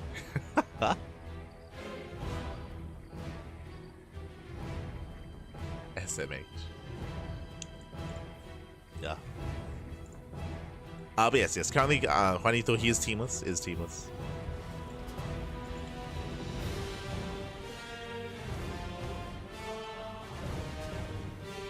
Doesn't play a lot these days, generally only for fun, as I understand it. For the most part, that is true. I say for the most part because SpeCial, he did actually prepare. Oh my goodness, he scouts. Yeah, he scouts across the map. He confirms the Rax is missing, he knows. And with that, he responds with one bunker here in between the bases, another here further back, covering the Reaper cliffs. Bunkers are on the way, Reapers are revealed. And even though, yes, ByuN did open up with a single gas geyser because of the scout, he knows a factory. He knows to make a factory. So a crucial scout there by ByuN. And Juanito will see if he can find a way in. I was saying that SpeCial, he did devote to practicing in the lead up to EWC qualifiers. So there he did, like, you know, focus on improving. But for the off season, he did take the time off. Like he was not playing StarCraft in like January, February, March, December, November. Like for the off season, did step away. But again, did recently come back. Here we go. Does catch out. Oh, not quite the Reaper. He does get past the bunkers. Boys being forced off the mineral line. Gets one SCV. This is some damage. It's okay. It's some damage, but it's going to be cleaned up. And with that, ByuN holds. With that, ByuN holds. He shuts us down. He can freely expand. And ByuN is in a better position. As we take a moment here, as we take a step back, the initial proxy was not worth it in the end. It was designed to try to catch ByuN with his pants down, but ByuN scouted. ByuN responded beautifully here with his bunkers, and now ByuN has his natural base almost complete. Meanwhile, the natural from SpeCial just began. It just now began here, even delayed as well. So, late natural, we can see ByuN being so annoying. SCV gets cleaned up.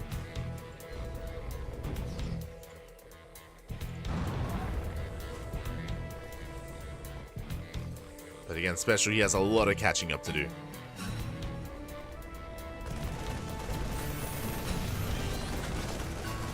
As ByuN expands. Oh, SpeCial going into Macula accelerators. Okay. Going into Cyclones. I mean, that would be a way to recover.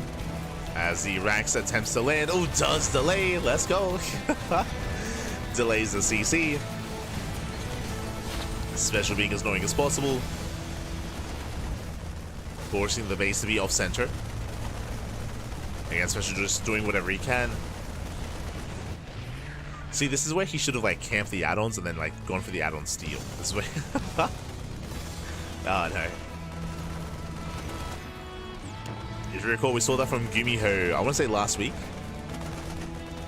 During the EWC Korean qualifiers. I think it was Gumiho versus Ryung or ByuN. It was one of the TVTs. May have been against Bunny.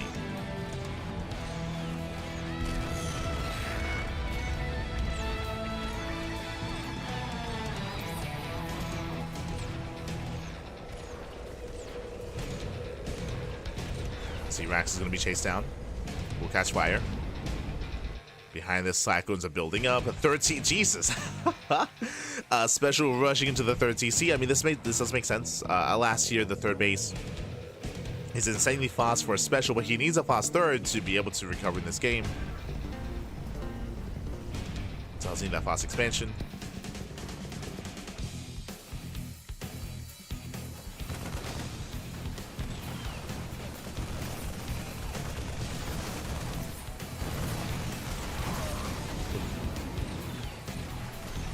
from here. I mean, especially will shut this down. I mean, shout out to the Macro Accelerator Cyclones. Very nice defense. Saves the Cyclones, bullies back the drop. And we're going for more factories. Here we go. We're meching it up here. Extra factories going to be on the way. Give me her moves out.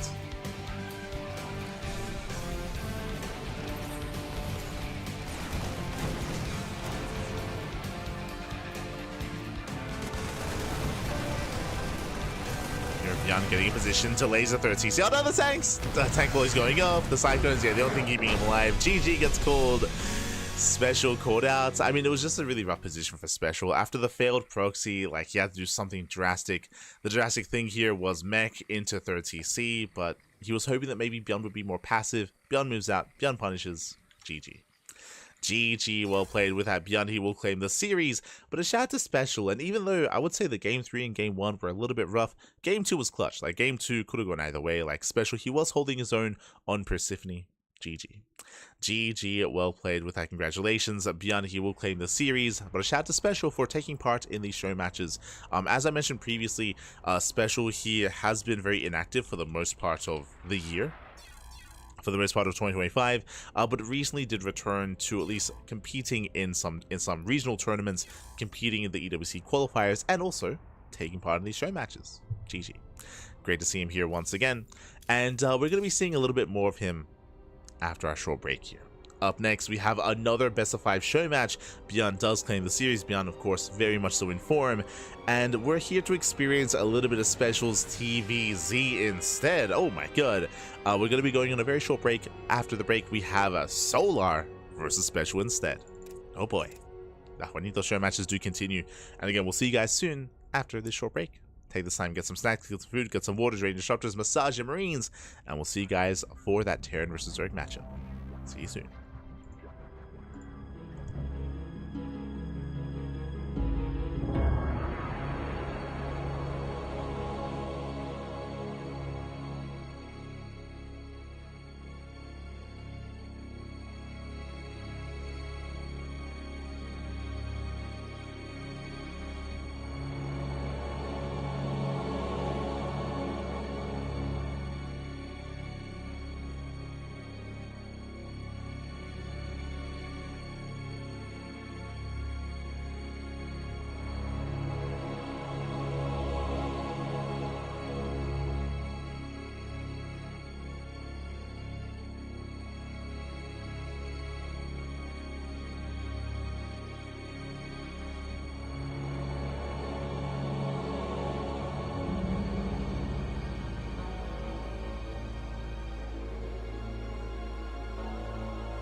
welcome back, everyone. Welcome back. Whew, I do apologize for that short break, but we have returned. We have returned here with our next show match. We just wrapped up with Creator versus ByuN. We just wrapped up with Juanito versus ByuN, and now we have Juanito versus Solar. Let's go, baby. Let's go. Also, you can tell I was just outside. My glasses are transition glasses, so whenever they hit UV light, they do turn into sunglasses. So I was just outside. For those, I mean, I don't mind sharing. For those that are curious, fun fact. Now, 3 days ago, we had some random rabbits show up, like a pair of what seems to be like docile like rabbits. Like they just showed up in the front yard, and they've just been chilling. They've just we went to our neighbors and we were asking, like, yo, are these yours? Like, what's happening? They're like, no, like we know nothing about any rabbits. It's like, okay, they look like maybe they were pets, maybe they were pets of someone, and yeah, they're just here. They've just been chilling. So fun fact, I actually ordered some like hay, like some rabbit hay. I was looking up like what they eat. I ordered some hay. We were like giving them like some like lettuce and stuff like that, but I ordered some hay this morning. But I was a bit concerned because it was raining today. It was raining. It's really cold. It's really cold here in Australia right now. It's winter, and it was raining this morning, and I went out and I couldn't find them. I was like, oh, I guess maybe they just moved on. But yeah, I just went outside and they're there. They're just chilling. So I gave them some food, and yeah, we'll see. I mean, we'll see what happens, whether they stick around or not. Suddenly we might just become owners of rabbits. I don't know. Yeah, crazy. They're very cute though. They're very cute. Ooh. Unfortunately, they're not random ducks that we can that drop by. That'd be very on brand for the CranKy Ducklings. But yeah, just these two. They're pretty big as well. Like maybe this big, medium-sized rabbits. They keep their distance. But yes, we're just outside giving them some food as we settle in, as we get into our next game, as we get into our next series. Best of 5. Este pecoeta. Oh no. But yeah, so we're getting to our next series here until a best of 5 between Solar and SpeCial and Juanito. Let's go. Game 1 is going to be on ley lines. Once again, just to reiterate, these are just some friendly show matches. I mean, there's obviously money on the line, but show matches that Kanoya did organize, it did sponsor. Kanoya is a French caster. He's a French caster, and only recently started like committing a little bit more to casting at the start of the year, and did organize some show matches. And here we go. We're jumping into game number 1.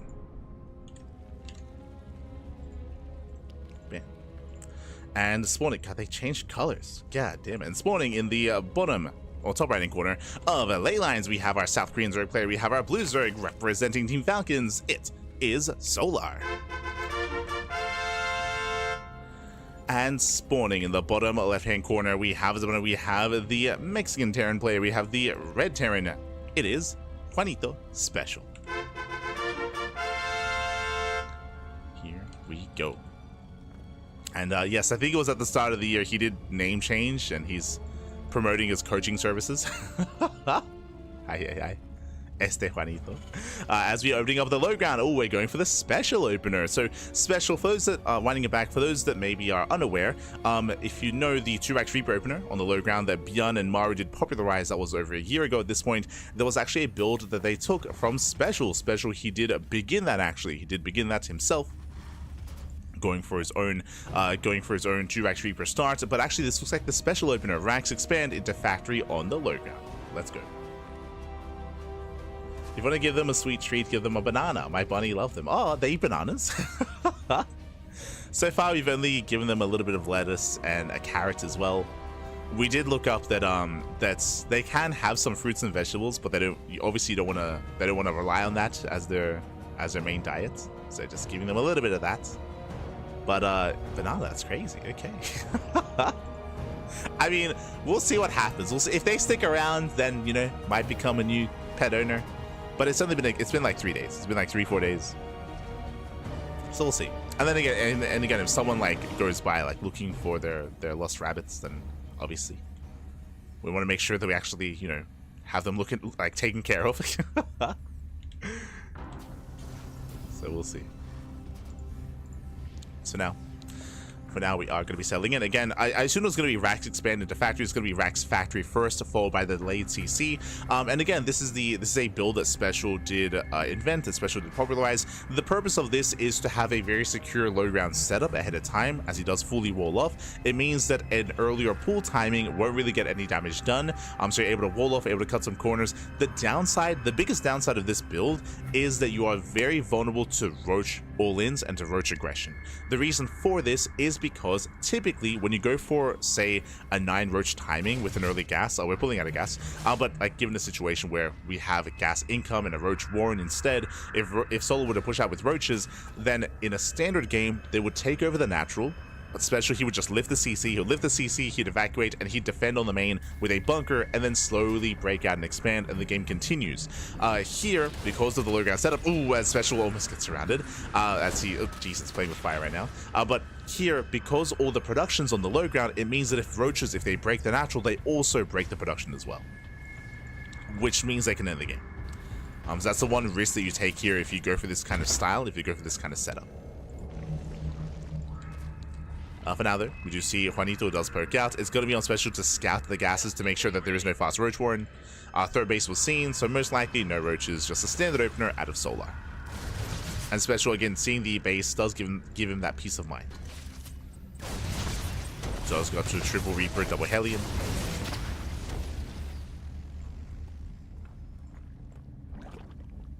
Pulling away. Seems like rabbits were probably introduced to Australia. They were. There used to be a bunch of like ads here about it. But yes. Rabbits are. They were not originally here.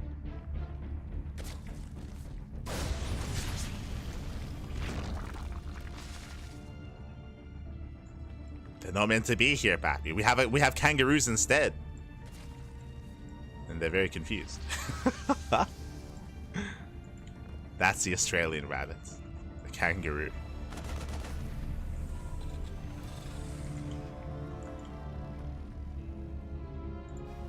Oh. As we do have our third CC follow-up here.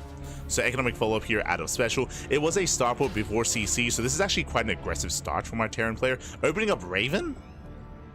Yo, he's been watching Reddit.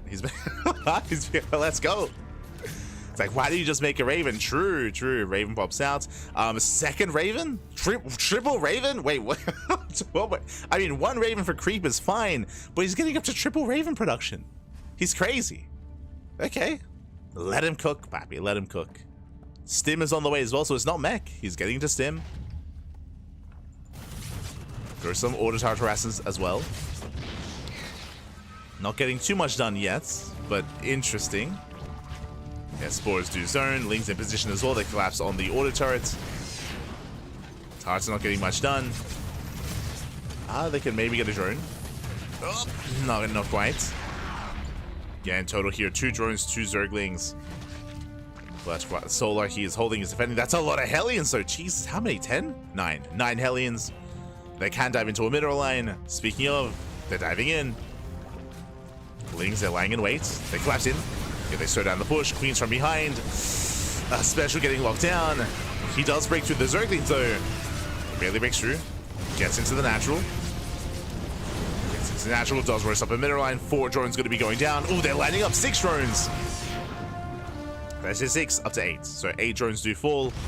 Getting another. Getting up to 9, 10. Not bad. 10 drone kills. We do get 10 drones. 11 drones. 13 in total. Remember, 2 went down earlier to the Reapers. Does roast up the mineral line. Raven harass continues going into the main. Let's go. The Ravens, they keep popping up. Did one go down? Oh, yeah, one did go down. So down to 2 Ravens. Killing another drone. And another. Oh, my God. SpeCial, he's an animal. Calm down. And the dust does settle here. 16 drone kills. Very nice damage done by SpeCial. Takes down 16 workers. Takes down 24 Zerglings. Did cost him a Raven, which is brutal. Ideally, you want to preserve your Ravens to continue this kind of auto-attack harass. And behind this building up and getting into its own bio setup. Let's go.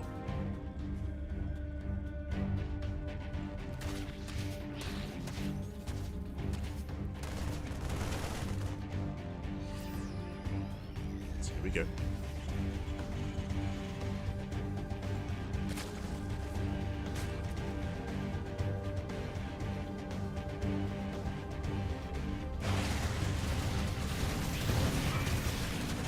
From here, once again, harassing you at the natural. This time, Zerglings are keeping up. This time, Solo does minimize losses. Bearing in mind, Stim is done. Special heads towards the fourth. Can he cast the queens? Takes down the tumor. Stim's on in. Oh, the first queen does not go down. Clutch transfuse. Solo holds. So he holds. He does deflect. Does turn away.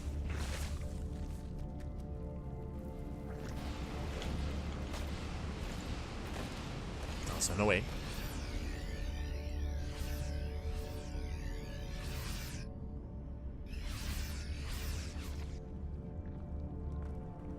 Solar, he's trying to hold on. So far, he does maintain his bases. He's on a decent drone count.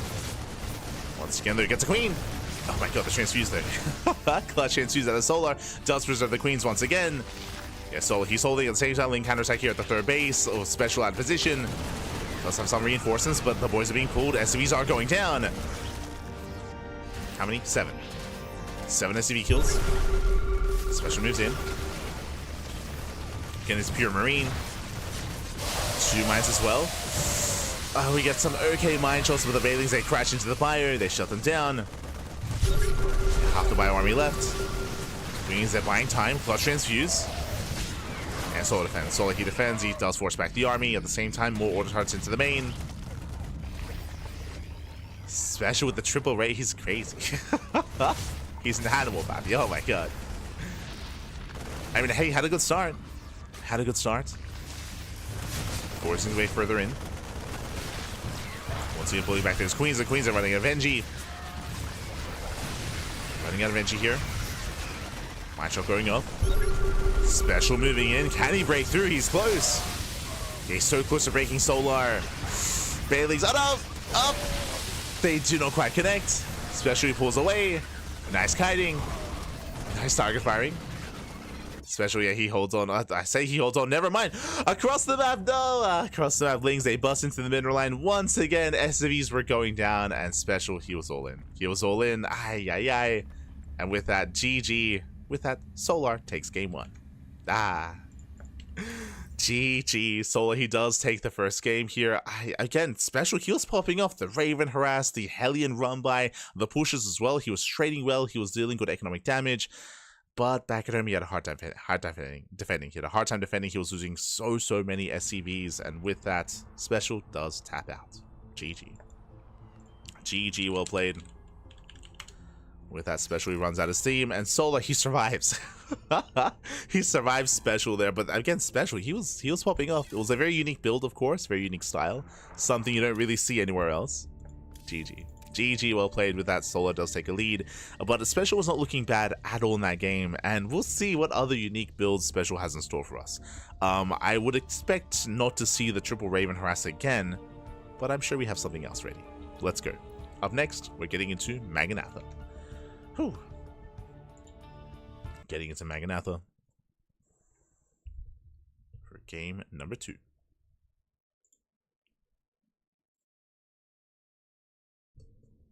Saludos desde Magallanes, Chile. Aguante. Oh, good to see you. Good to see you. Saludos, papi, saludos. Desde Chile. Crazy. Saludos, papi, saludos. Bienvenidos. As we're getting to our next game, as we're getting into game number 2. And spawning in the top left-hand corner here, top left-hand corner of Maganatha, we have the South Korean Zerg player. We have the Blue Zerg representing Team Falcons. It is Solar. I got you. My apologies. And spawning in the bottom right hand corner, we have the Mexican Terran player, the Red Terran, once again setting up on the low ground. It is SpeCial. Here we go.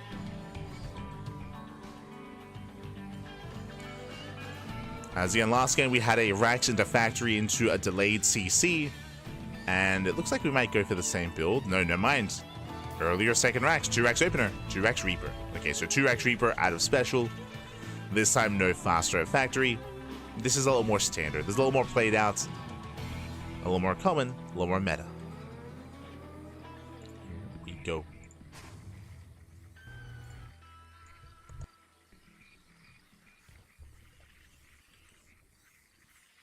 There we go.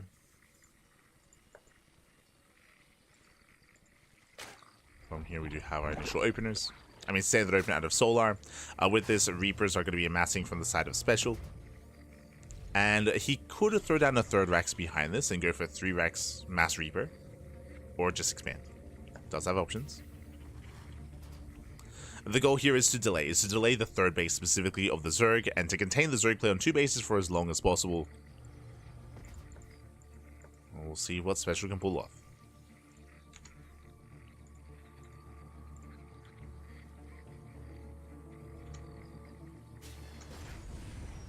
Koalas have the least developed brains of all mammals. I can believe that. Koalas are very cute. They're very cute, but they're not known for their brains. No.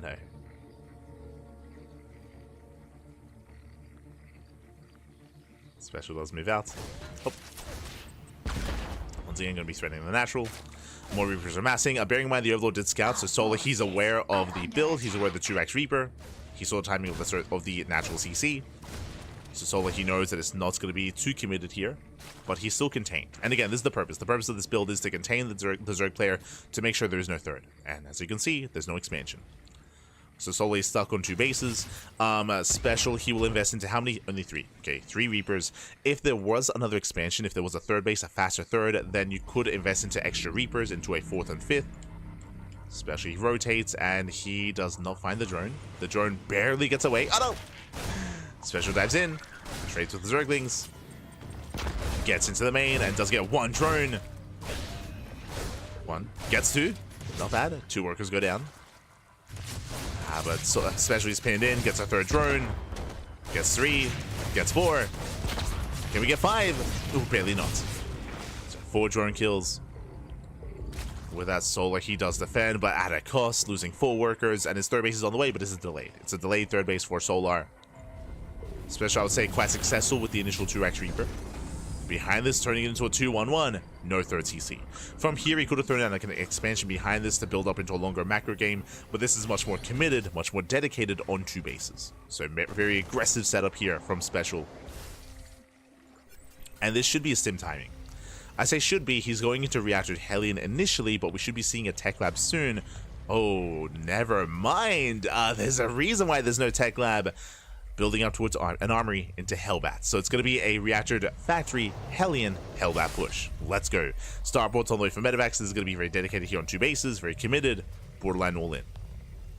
Borderline all in here from SpeCial. With this build, you can actually pull the boys. You can pull the boys just so they can help repair the Hellbats.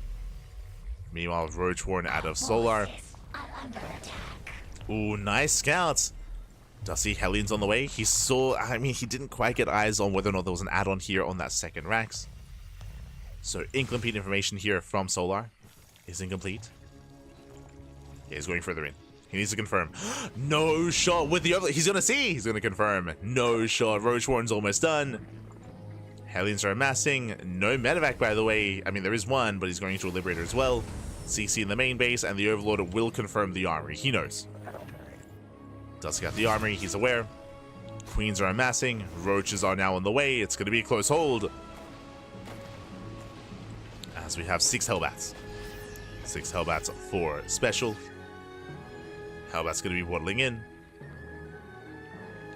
Solar does evacuate. Pulls away. And he's just buying time. Just buying time for the Roaches. 1 Queen is caught out. Gets a Queen. Ideally, though, especially wants more than that. Start stepping in. Ooh. 1 Hellbat goes down. And Solar holds. Yeah, Solar, he holds. The Roaches have arrived. He can now resaturate his 3rd. He can now transfer it back over.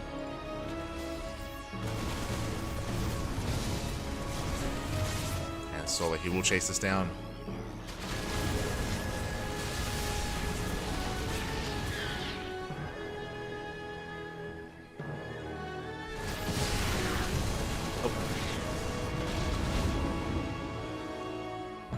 Chase him down. Likewise, Hellbats are cleaned up. Liberator here towards the natural. Liberator has 2 drone kills. 2 kills so far. Oh! Oh, doesn't get the queen. The queen does escape. At the same time, drop it to the main. Not getting too much done. Solar, he is keeping up. Lose the spore. But Solo, look at the economy. Bearing in mind that, remember, SpeCial, he was so dedicated on 2 bases. He's down 20 workers. He does now have a 3rd CC, but it's a late 3rd base for SpeCial. It is late.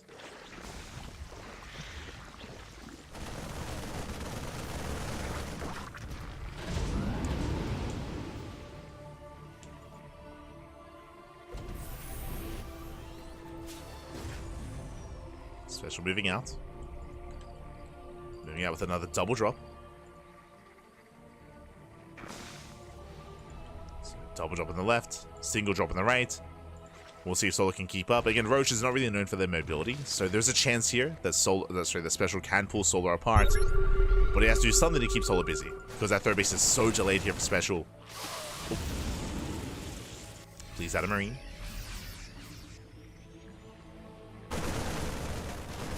Marine, denies the expansion. Ooh, kills a drone. Decent pick up here from SpeCial, delaying the expansion. Saturating his 3rd, he's building up. Juanito, he's getting there.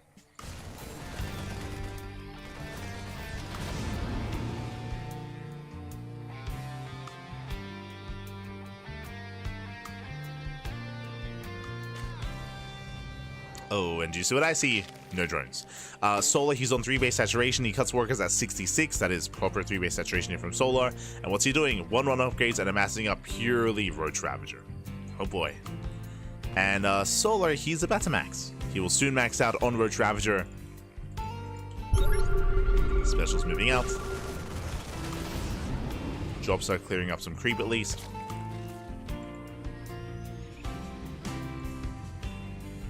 But I am concerned, as there we go, Solar, he moves out at the same time, SpeCial moves in. Solar, he's forced back home. The base is denied once. That's a kill! That's a kill, not a cancel. Nice pick up. Nice pick up here from SpeCial. He does spot the massive army. He has to get the hell out of here. Has to pull away. And the question becomes, how many tanks? Oh, 2? 2 tanks. 2 tanks, no bunkers. Remember, Solar, he's all in. He's forced all in. He's lost that 4th base twice now. He's rallying everything across the map. The Wiles! They shouldn't connect. Oh my god. They don't connect. There's 2 tanks to defend. 1 in between the bases, 1 here at the 3rd. Yeah, SpeCial trying to reposition. The first tank is going to get piled though. Yeah, the piles are brutal. Takes down the first tank. And there's 1 tank left. Yeah, 1 tank remaining. Boys are being pulled. Solar moving in, piles down the other tank, and with that he's done it. He has broken the 3rd. SpeCial had some good moments here in this game, but alas, he was not ready for the all-in, not ready to defend. And with that, he'll bleed out all the Marines, the Marauders, and the tank as well. GG gets called, and Solar takes game number 2.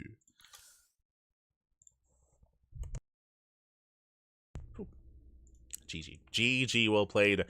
Solar, he does take a lead in the series. He does extend his lead, and the pressure is now on SpeCial to bounce back. And again, I will say that between SpeCial and ByuN, it was a little bit more one-sided in favor of ByuN. I will say that game 2 was still very close, very back and forth. But here, SpeCial against Solar, SpeCial, he has been able to actually have some stronger moments here. For example, in the last game, SpeCial, he was crippling Solar. He was doing really well, crippling the economy, pushing towards the bases, sniping queens, trading well against the Ling Bane. It was just the Ling run by that caught him with his pants down.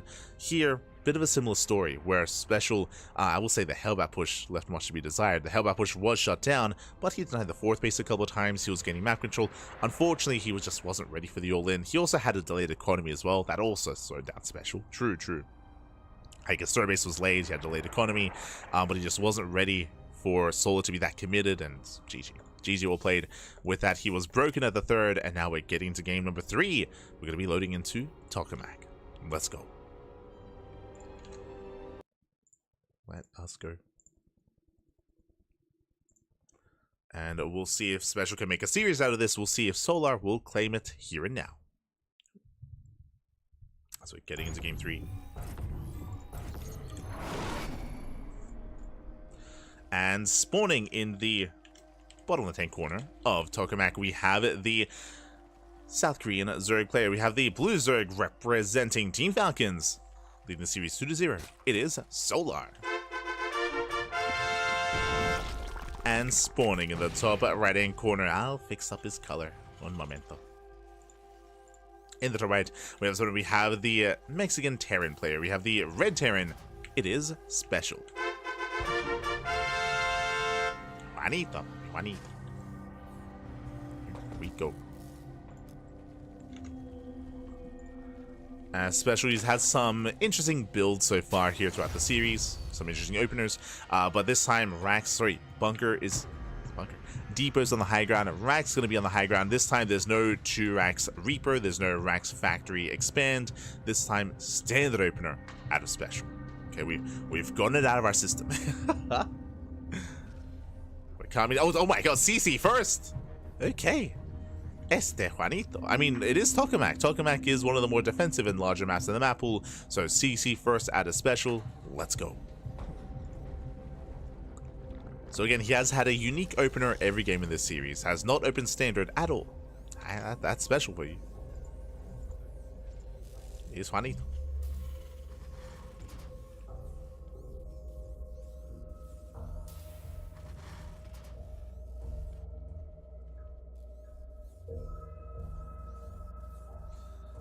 As from here, we have our initial setup.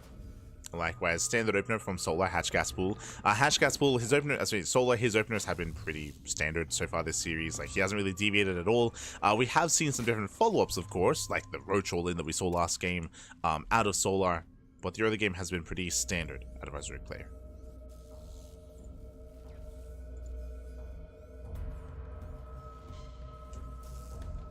Especially it does go CC first into Marine. This is a little bit risky, but I don't think it's risky against Solar. Basically what's happening here is that SpeCial is being as greedy as possible, and you see what I see? SpeCial, no scouting. 0 SCV scouts, no SCV scout, no Reaper scout, no nothing. He has no idea what Soul is up to. For all SpeCial knows, there could be a Bane Bust, there could be a Roach Rush, there could be aggression, but Soul is not known for that. He's not known for the aggression. He's not like a Rogue or a Dark or a Shin. They are willing to go earlier gases and earlier spawning pools. Out of all the Korean Zerg players, Solar, he's the most passive. He's the most standard. Maybe that's a better way of putting it. I'm not saying that he won't all in you. He can, as we saw last game, but that's in the mid game. Referring to specifically the early game, I do think that you can get away with these greedier builds. I say that Solar moves out with his first 4 lings. Boy's being pulled here to help deal with this. And Solar, does he get an SCV? He does. Oh, he tries to. SCV does pull away. 1 SCV goes down. Yeah, kills 1 SCV, denies mining. Oh, this is getting a little bit out of hand here. And again, it's only 4 Zerglings, and this was at a normal pool timing as well. This was not an early pool. Yeah, SpeCial struggling a little bit here in the defense. Solar does punish.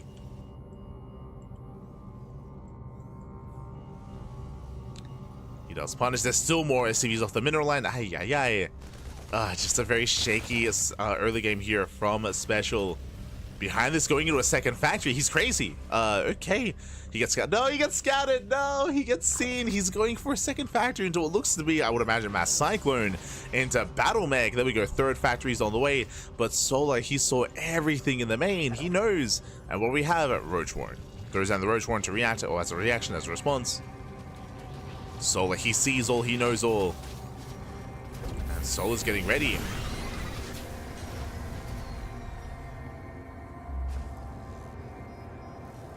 Okay, the Roach Warren's about to finish. Roach production on the horizon. This looks like a 2-base all-in. 2-base all-in out of SpeCial. If this was macro, we'd see a third base already. There'd be a 3rd CC, but there's no 3rd. Yeah, Macville Accelerators going into Mass Cyclone. Let's go! It's going into Mass Cyclone, baby. But again, because it's been scouted, Solar here has roaches in production. 9 roaches on the way. Solar does cut workers early. Hellions to go for the dive. They tried to, but Solar's ready. Solar, he is ready. He is in position.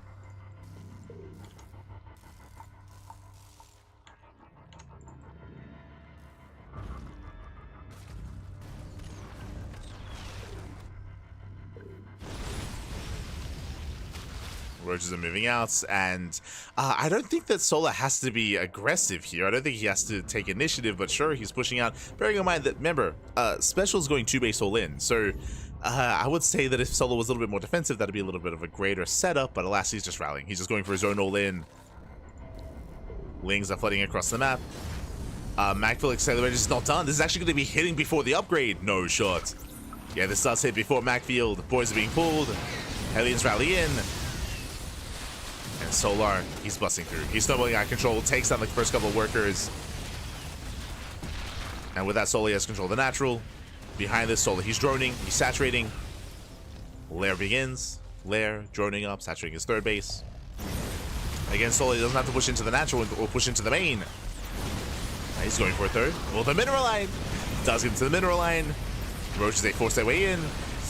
Oh, it is a bit of a meat grinder here. The Hellions, they get a lot of value here at the choke points. But Solar gets in anyway. Yeah, he gets in. Takes out the Cyclone. Does catch the Hellions. Focusing down another Cyclone. Down to 2. Solar takes out as much as he can. Is going to be cleaned up. The damage has been done. And behind this Solar, he's on 52 drones. He has a booming economy. The economy is there. The lair is almost done. Working towards road speed. And Special is in a brutal position here. The problem is that Special, remember, he was not building up towards the mid game. There's no expansion. There's no third CC. There's nothing. So he's all in with a crippled economy. It's all or nothing here for Special. Is moving out with whatever he can. What does he have? He has 3 Cyclones, 5 Hellions, and a Dream. Let's go. Blue Flame is on the way. That's ambitious. Getting into Blue Flame.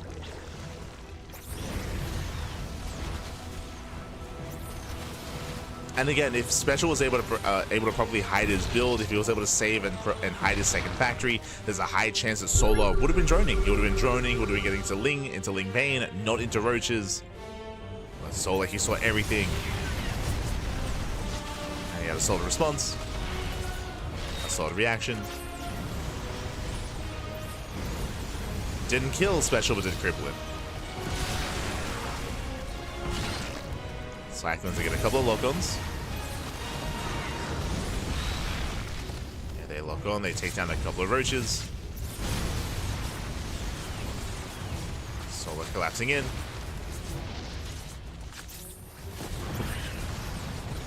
Catching out some of the Hellions. The lock-ons are brutal though. The Cyclones, they're getting value. They're trading well for themselves. But Solar starts forward. Roach speed is done. And Solar here overwhelms. He overwhelms the army. Solar steps in. GG gets called, and Solar, he will clean up the Cyclones, shut down Special, and take the series 3-0. GG. Ooh, GG, well played. Congratulations here to Solar as he does claim the series, does take down Special. But a shout out to Special here because even though Game 3 was a little bit more brutal, like Game 3 was maybe the most in favor of Solar, Game 1 and Game 2, Special, he had his moments. He had his definitely had his time there against Solar where he was definitely making him sweat, definitely giving him a hard time in Game 1 and Game 2. But in the end, Solar, he was able to secure himself and able to claim it in the end. GG. GG, well played. Congratulations here to Solar, to ByuN, and to Creator for being the winners of our show matches. GG, well played. Again, Creator, he was able to pop off against ByuN earlier. We had ByuN over Special and then Solar over Special as well. And again, I was pleasantly surprised to see Special a part of these show matches. Special, as I mentioned before, he has been very inactive. He's been very inactive this year in 2025. He hasn't played in too much. He recently came back for the EWC qualifiers and recently started practicing again. Recently started devoting more time to the game and even joined us here for these show matches. GG. GG, well played. Great to see Special once again, and hope to see more of him in the future. GG. GG. GG. And with that, we are going to be wrapping up for the morning. So again, a bit of a shorter broadcast today, at least in the morning. I say shorter broadcast, still 3 hours. But on average, our casts are like 4 hours. I say on average 4 hours because we've been doing so much. We've been casting so much StarCraft. I don't know if that's true anymore. Like I think our average has gone up to like maybe 6 or 8 hours at this point. But regardless, GG, well played, and if you are unsatiated, if you want some more StarCraft, then we have you covered later on this evening. Bam! Here we go. As you can see here, we have our schedule lined up ahead of us here. We just wrapped up with our morning broadcast of Kanoya Showmatches. Meanwhile, we have the StarCraft Evolution League later on tonight. That's going to be at 7 p.m. KST. That's going to be at 8 p.m. AEST. That is going to be in 7 hours. In 7 hours' time, we're going to be live with some more StarCraft with a special edition, by the way. Mito, he was freaking out in the chat earlier. We have a returning player. We have a returning player here.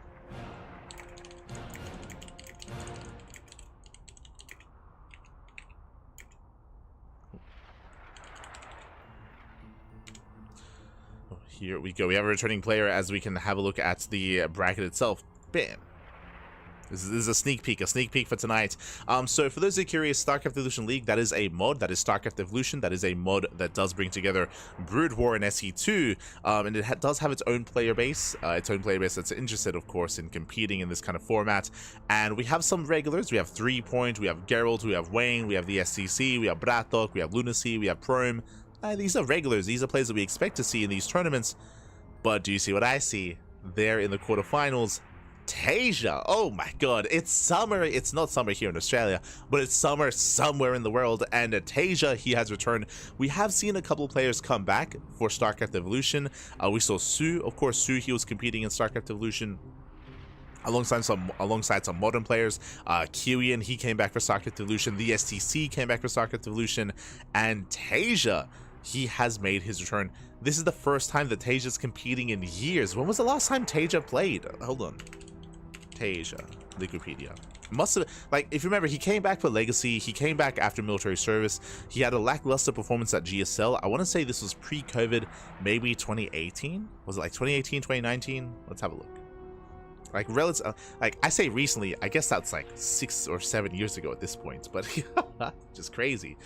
Just double checking, 2020, that's it. So it was the first year of COVID. That's the last year of Tasia. So 2020, that was just under 5 years ago. Just under 5 years ago is when Tasia was last competing. So it's been 5 years. It's been 5 years since Tasia was active in StarCraft. And he has made his return here for StarCraft Evolution. Now, is this going to be a permanent thing? Is he going to come back on a regular basis, or is this a one-time thing instead? Hard to say. Hard to say.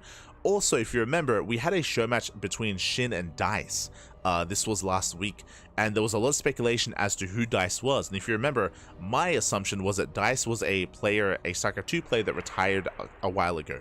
And I was thinking it was maybe like Guilty or Bravo, or like a player that maybe retired like coming into Legacy sort of thing.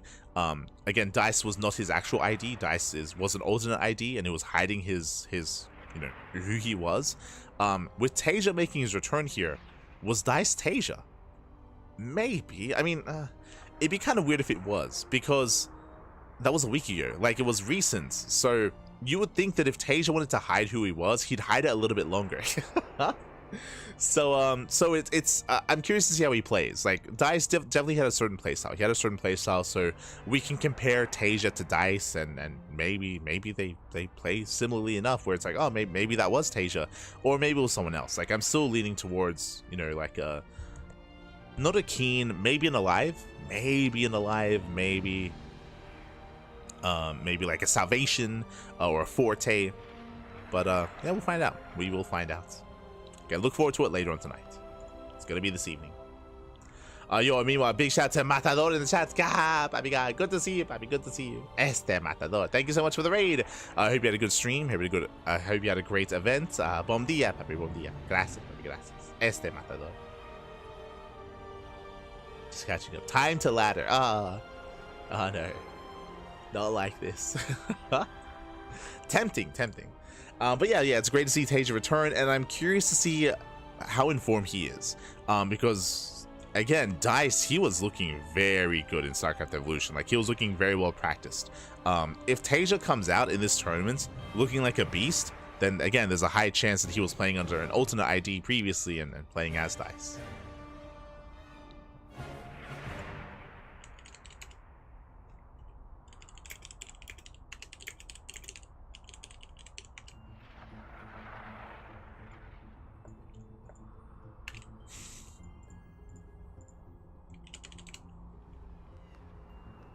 Here we go. For now though, we are going to be wrapping up. We're going to be wrapping up here for the morning. Again, we just wrapped up our Kanoya show matches, and this is a teaser for later on tonight. For StarCraft Evolution. Oh boy. So look forward to that. That's going to be in 7 hours. It's going to be in 7 hours time. Otherwise, with that, we are done for the morning. When it comes to the rest of our weekly schedule, we have Pegasaur Cup tomorrow. Pegasaur Cup is tomorrow. We have the DreamHack Dallas replay cast. That's going to be on Thursday and Friday. I'll be honest, we might change that to only Thursday instead. That might just become a Thursday cast. As opposed to a full week cast. We have the Pwn cast over on Thursday evening. If we only do DreamHack one day, then the other cast is going to be Uthermal 2v2. It's going to be the Uthermal 2v2 qualifier cast instead. And we have Home Story Cup over the weekend. Home Story Cup is over the weekend. Yeah, so plenty of content throughout the week, as always, here on the CranKy Ducklings, as always. Oh. So do look forward to it. Otherwise, thanks for watching. Thanks for the support. We do appreciate it. When it comes to ladder, tomorrow, because as you can see here, tomorrow we only have one cast. We only have the Pegasaur Cup. So tomorrow I should be laddering. I will go live after the cast with some StarCraft ladder. For today, I'm gonna go. I have to look after my new kids. Apparently, oh no. So we'll be heading on over there, and just making sure that we're able to one, I have to schedule VODs anyway. I have to get some work, but some IRL things have come up. So yeah, thanks for watching, thanks for the support. And again, I should be back tomorrow with some StarCraft, with some ladder and casting, of course. And again, in 7 hours time with StarCraft Evolution. We got you covered.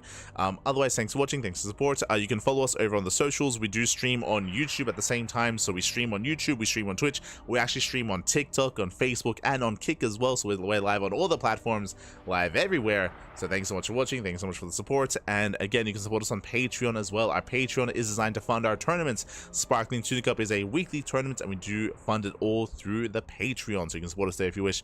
Otherwise, thank you for watching, and we'll see you guys tonight for some StarCraft Evolution, for some Tasia, or tomorrow for the Pegasaur Cup. See you then. And again, if you're in the Americas, if our cast in 7 hours is at a rough time for you, then that's what the VODs are for. That's what YouTube is for. So check it out over on YouTube. Otherwise, thanks for watching, and we'll see you guys later on tonight or tomorrow for some more StarCraft. See you then. Ciao. Bye. Ciao. See you then.